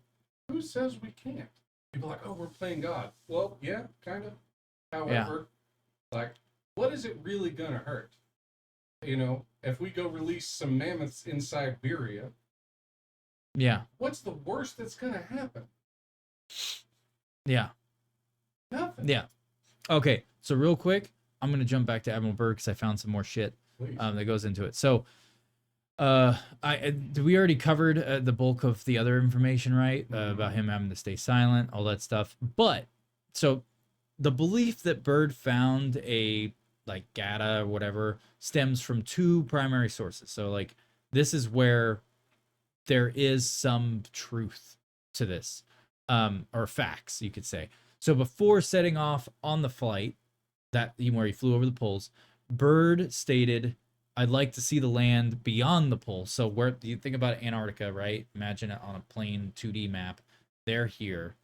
They had not gone to this side of Antarctica. Antarctica is big. It's not small. Right. So it's like, hey, we never saw anything past like this point here. We want to go and travel all the way across over here, which means fly over the South Pole. Right. So he wanted to go see it. So, so they did. So he, sorry, let me get back. So he said, "I'd like to see the land beyond the pole. That area beyond the pole is the center of, according to him, the great unknown." What he meant by beyond the pole is up for the debate, obviously. So either he simply flew past the North Pole by some distance, or it was a metaphorical statement referring to the world he'd returned to after he completed the extraordinary expedition, or beyond really meant he planned to travel from the North Pole to another. Why are they saying North Pole? I don't know. I don't know why. Obviously someone's getting something wrong. Whoever wrote this. Yeah. Which makes me question this site now even more. You mean you don't trust happyscribe.com? No, I don't. The trusted word and everything bird. So according to they him, also said his name is BIRD. Wow, what a bunch of fucking idiots. What the fuck is this? All right, anyways, this is at 9 a.m. He was alarmed to find an unexpected mountain range on the flat Arctic horizon. There are mountains in Antarctica. So he saw that on the horizon. At 10 a.m., Byrd was able to see beyond the ridge into a flourishing green valley. So it's like, it's really weird because when you come across, so this is obviously coming from a Hollow Earth perspective, right? Saying that, and partially going into the whole flat Earth concept, because they're not stating that he came across the hole where there was a platform and all that stuff. They're saying like, oh, he kept flying. It's flying up. I passed the, because have you ever seen what a flat Earth map looks like? It's the biggest fucking joke I've ever seen. It shows what we know to be our maps, right? And then there's like a ring, and then there's a mountain range that goes around like a bowl, right? And we're in here, and all the oceans we know of are inside this one giant singular mountain range. And then on the other side of that is another set of ranges of land masses and societies, and like it goes on. And it's the dumbest shit I've ever seen. Like so dumb. But so they're trying to go that route. Whoever wrote this is trying to take what was actually claimed in the original conspiracy and twist it into a narrative to fit not Hollow Earth, but Flat Earth. Right. And it's like, pick one, motherfucker. Like, don't try to take, yeah, dude, Flat Earthers, one, they're stupid, but then they also are wildly entertaining. Like, oh my goodness. Anyways, so I don't even know if I want to keep reading it now. Oh, Bird said he saw a woolly mammoth. And then like Green Hills and shit like that. Like that. Now that is stuff that he did say he saw, but when he was in the Hollow Earth, not the Flat Earth bullshit that they're pushing right now. So basically, he's still in the sky. He's continued to fly. He's seeing all this stuff from the air. Well, he was claiming he flew into it. He flew into the hole because it was like a tunnel. It was like he landed, like, so he flew through this hole. Sorry, I should have stated that more clearly. So supposedly he saw like this big, huge hole opening that was like at an angle. It wasn't like a drop down. It was like an angle, and it was such a big opening that he was like, oh shit, I could easily fly in there and not worry about hitting shit, basically. So he flew into it, and that's where he came into this opening type thing. And also like started taking him into this new world that he had never seen before, that's below the earth. And then he found the clearing, and they ended up landing because he saw that there was like this thing, and then there was this platform that like brought up from this giant drop of nothing, like, you know, going down into something. It's really weird. I don't believe it. I don't believe it whatsoever, because there's so many inconsistencies, and when you research this, you're gonna come across shit like what I just brought up right here, which is someone taking something and then changing it to fit what narrative they want it to be, because they're delusional and they want their imagination to be correct. And now it's more than somebody else. You keep reading, it gets worse. Like now they're the aliens that are flying are Germans. German accent. The Germans. Oh God, they're like the Nazis. The Nazis are down there. Nah, this is fucking stupid. Yeah, this whole thing is stupid. Like now it's like getting ridiculous. I'll tell you this. While it's completely look. There's the elevator thing. Yeah, there's the elevator. Why not? You're now in the domain of the Orient. Now he's in Asia, of course. Down here, you are in the domain of the Orient. Yeah, wow. That's what Orient means. No? I don't know what it's supposed to mean. Yeah, the master. Oh, yeah, and that's the other thing. Bird said, and this is consistent. So the leader he met with of this like ancient civilization / extraterrestrials is known by the name of the Master. That is something that actually is consistent. The more I read, the more I question it. I think he's an admiral as much as Captain Crunch is a captain. Hey man, don't talk shit on Captain Crunch. Don't. He's a real captain, motherfucker. It says CAPN right on the box. That's capping. That is no. He's been capping some bitches. Ranking. He's capping my mouth, dude. Captain Crunch fucks up your mouth when you eat it, dude. He's shooting some fucking. That could have been taken sexually. Yeah, this is really bad. Anyways, that's the conspiracy side. I'm gonna stop reading about the conspiracy and go back to just the. So basically, Operation Highjump was a real operation that happened, and it was supposedly about establishing a research facility, but in all reality, what they're really doing, they're looking. I think it was both. I think they were probably wanting to establish a research facility for sure, but I think that what they really want to do is also one of the other main objectives was equal of priority was finding and seeing if there was actually a Nazi base that was established down there where people were scientists that supposedly had fled to and were hiding out. I think that is real. That actually was something they were doing. Some Nazis and they gave him Give him there was their MK Ultra project that that's where we got our MK Ultra project from. It's like, oh shit, the Nazis are doing some wild shit. Look what they did to Bird. They fucking caught his ass and fucking injected him with a bunch of shit and then threw him in his plane. Like, have fun. Yeah. He's fucking tripping balls up there like, oh, the master. I saw that goddamn mammoth. I'm like, oh my god, the master's here. Every time I see the word the master, I think of Mad Max Beyond Thunderdome. Yeah. Who runs Bada Town?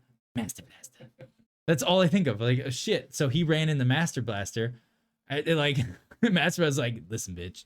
Like, you're gonna have a real good fucking time. You're already having a great time. I can tell. I can see it in your eyes. You got some shit in you. We're all good here. Like, but yeah, it's stupid.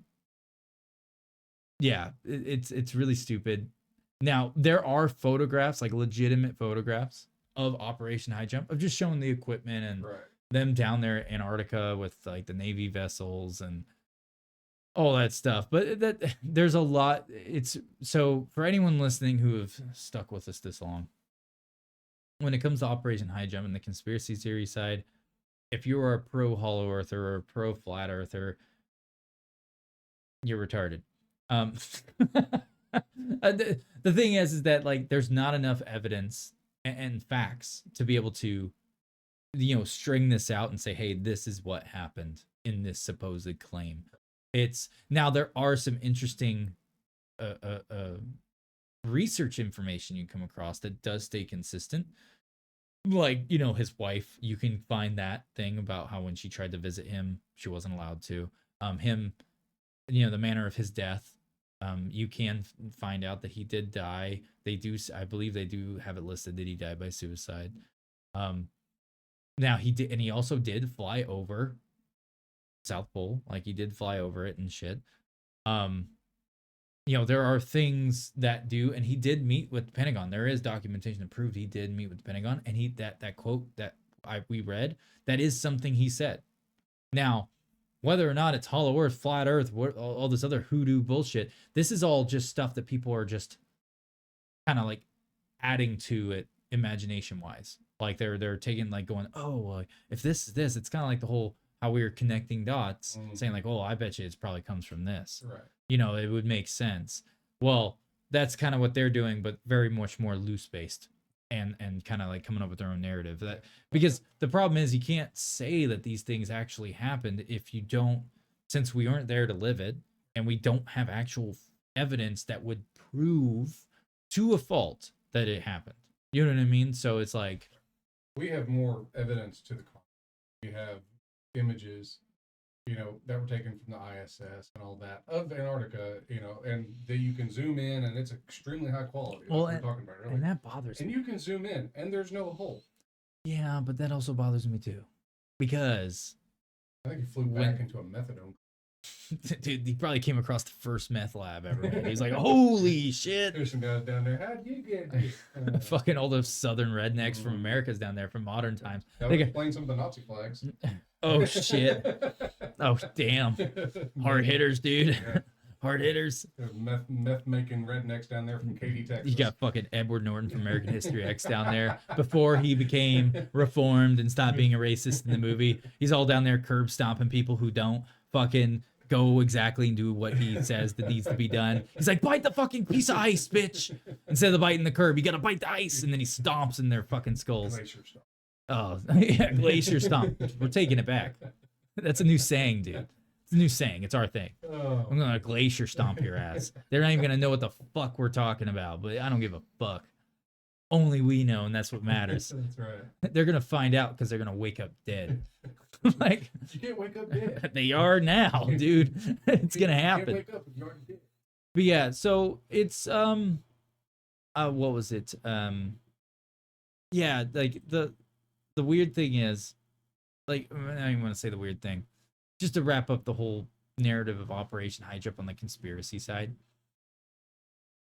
I think it'd be cool if there was something. Obviously, something. We can say this. We can walk away and say, he obviously saw something down there.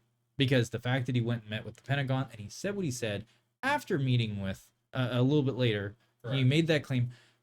There is a decent possibility. I don't know what percentage of that possibility of being it true, but there still is a decent possibility that obviously he saw something.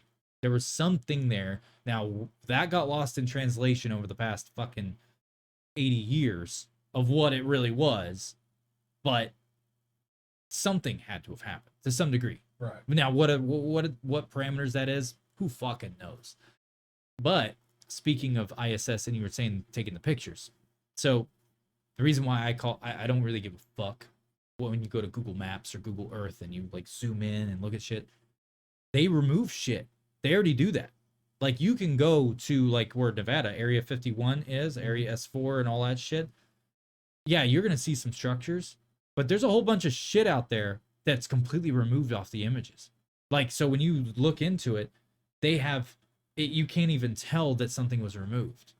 And now there are certain areas on Google Maps when you try to zoom in that there's literally blot spots that won't load. Like it does not exist. It's like a blank, empty, just block. Right.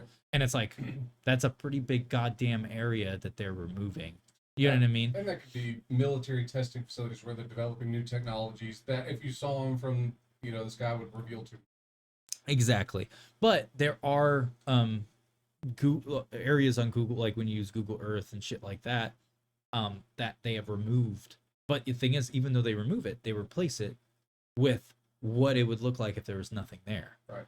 So it's like if they were to provide, that's the biggest issue I have with if there is something in Antarctica that is a dead giveaway, that if you were flying over certain parts of it and you were to see it and you're like, oh shit, like why the fuck is that not in the pictures? Right. They could easily remove it. And so that's where the issue comes into place for me. It's like, fuck, well, even if they provide me a picture, we already know they alter shit. We already know they remove stuff. And shit, just look at the like for instance, the images that we got from the moon when we did our moon landing compared to what the astronauts claim happened up there. Like Neil Armstrong and all them, all that their personal, they openly said it in interviews saying like, fuck no, we saw some shit. Like there was unidentified craft. They literally said that. Like dude came off his death. He was on his deathbed. I think it was Neil Armstrong. Was it Neil Armstrong? I don't remember. I'm getting that. Well, he was Aldrin's part of the. Still alive, I think.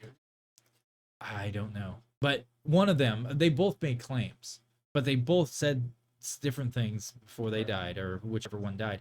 Straight up said like, "Hey, when we were there, we saw beings and we saw, literally unidentified craft, right, and spacecraft, right, and they were on the moon. They were watching them from a distance, right, and that could be something that, like I said, the U.S. since go back as far as you would like to, our government has a superiority complex. Yeah. If that surprises anyone, then you've never read a book ever. Yeah. If that could be that someone beat us to the moon by a lot, and we don't want to admit. Yeah. Because that's how many times has that happened? Yeah. How many times has there been something that the U.S. just didn't want to admit? Yeah. Like when's the last time you heard the U.S. government say we lost the war? Facts. No shit. Has it ever been in a newspaper? No. Ever. No. Like it's all fucked.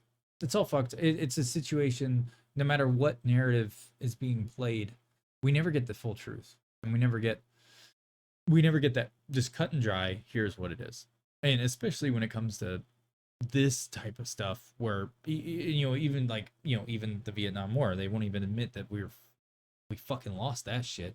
Everyone knows we lost it. Right. Like we got our asses kicked, and it was a fucked up situation. We weren't even prepared for that. Yeah. Like it was literally a situation of, hey, we're gonna go in here without prepping and even knowing what we're actually dealing with 100%, because we were not ready for that guerrilla warfare. And all the reasons that we went there. All the reasons were bullshit, and it's horrible because all those innocent people fucking died.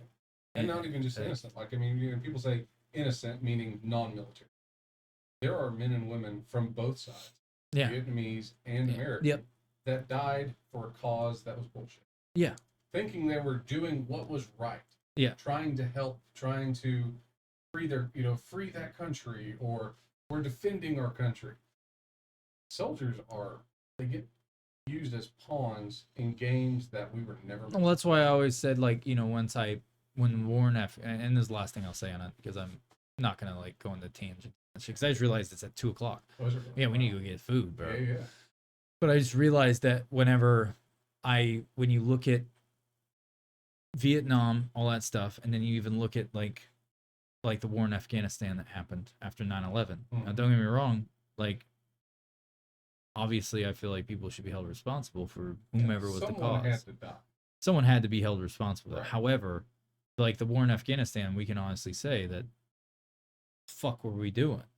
We were doing it was false flag shit to get us to go do. And that's not. And that's public information now. Right. You can actually pull up interviews, recent ones of people who were part of the committees at that time of military personnel, like high up in back in 2001 when this whole shit happened. They're like, oh, we're invading this country today. And he's like, but I thought that why are we invading this country when this is the country that did it? Why are we going to Iraq? And he's like, well, here's our 5-year program for eliminating, taking over, and and taking down the infrastructure and making them not any of these countries even a potential threat in the future that had nothing to do with 9/11. Mm-hmm. And it was like a 5-year plan for basically taking out 7 countries. And that's what we did. But at the same time, it's not what we did because we ended up boosting up terror groups and training them and giving them equipment because we left fuckload of all of it. It's like, what the dude? America. Fuck yeah. World police, dude. South Park. They're right. Hey, terrorist. America. Terrorize this. Boom. But anyways, moving on from that. I think that wraps up this episode of the podcast because we're gonna go get some fucking food. Yeah. Hungry. Thanks for having me on. Hell yeah, dude. And we'll see you guys next time. I don't even remember if I introed us in, but I think I did. I think I did.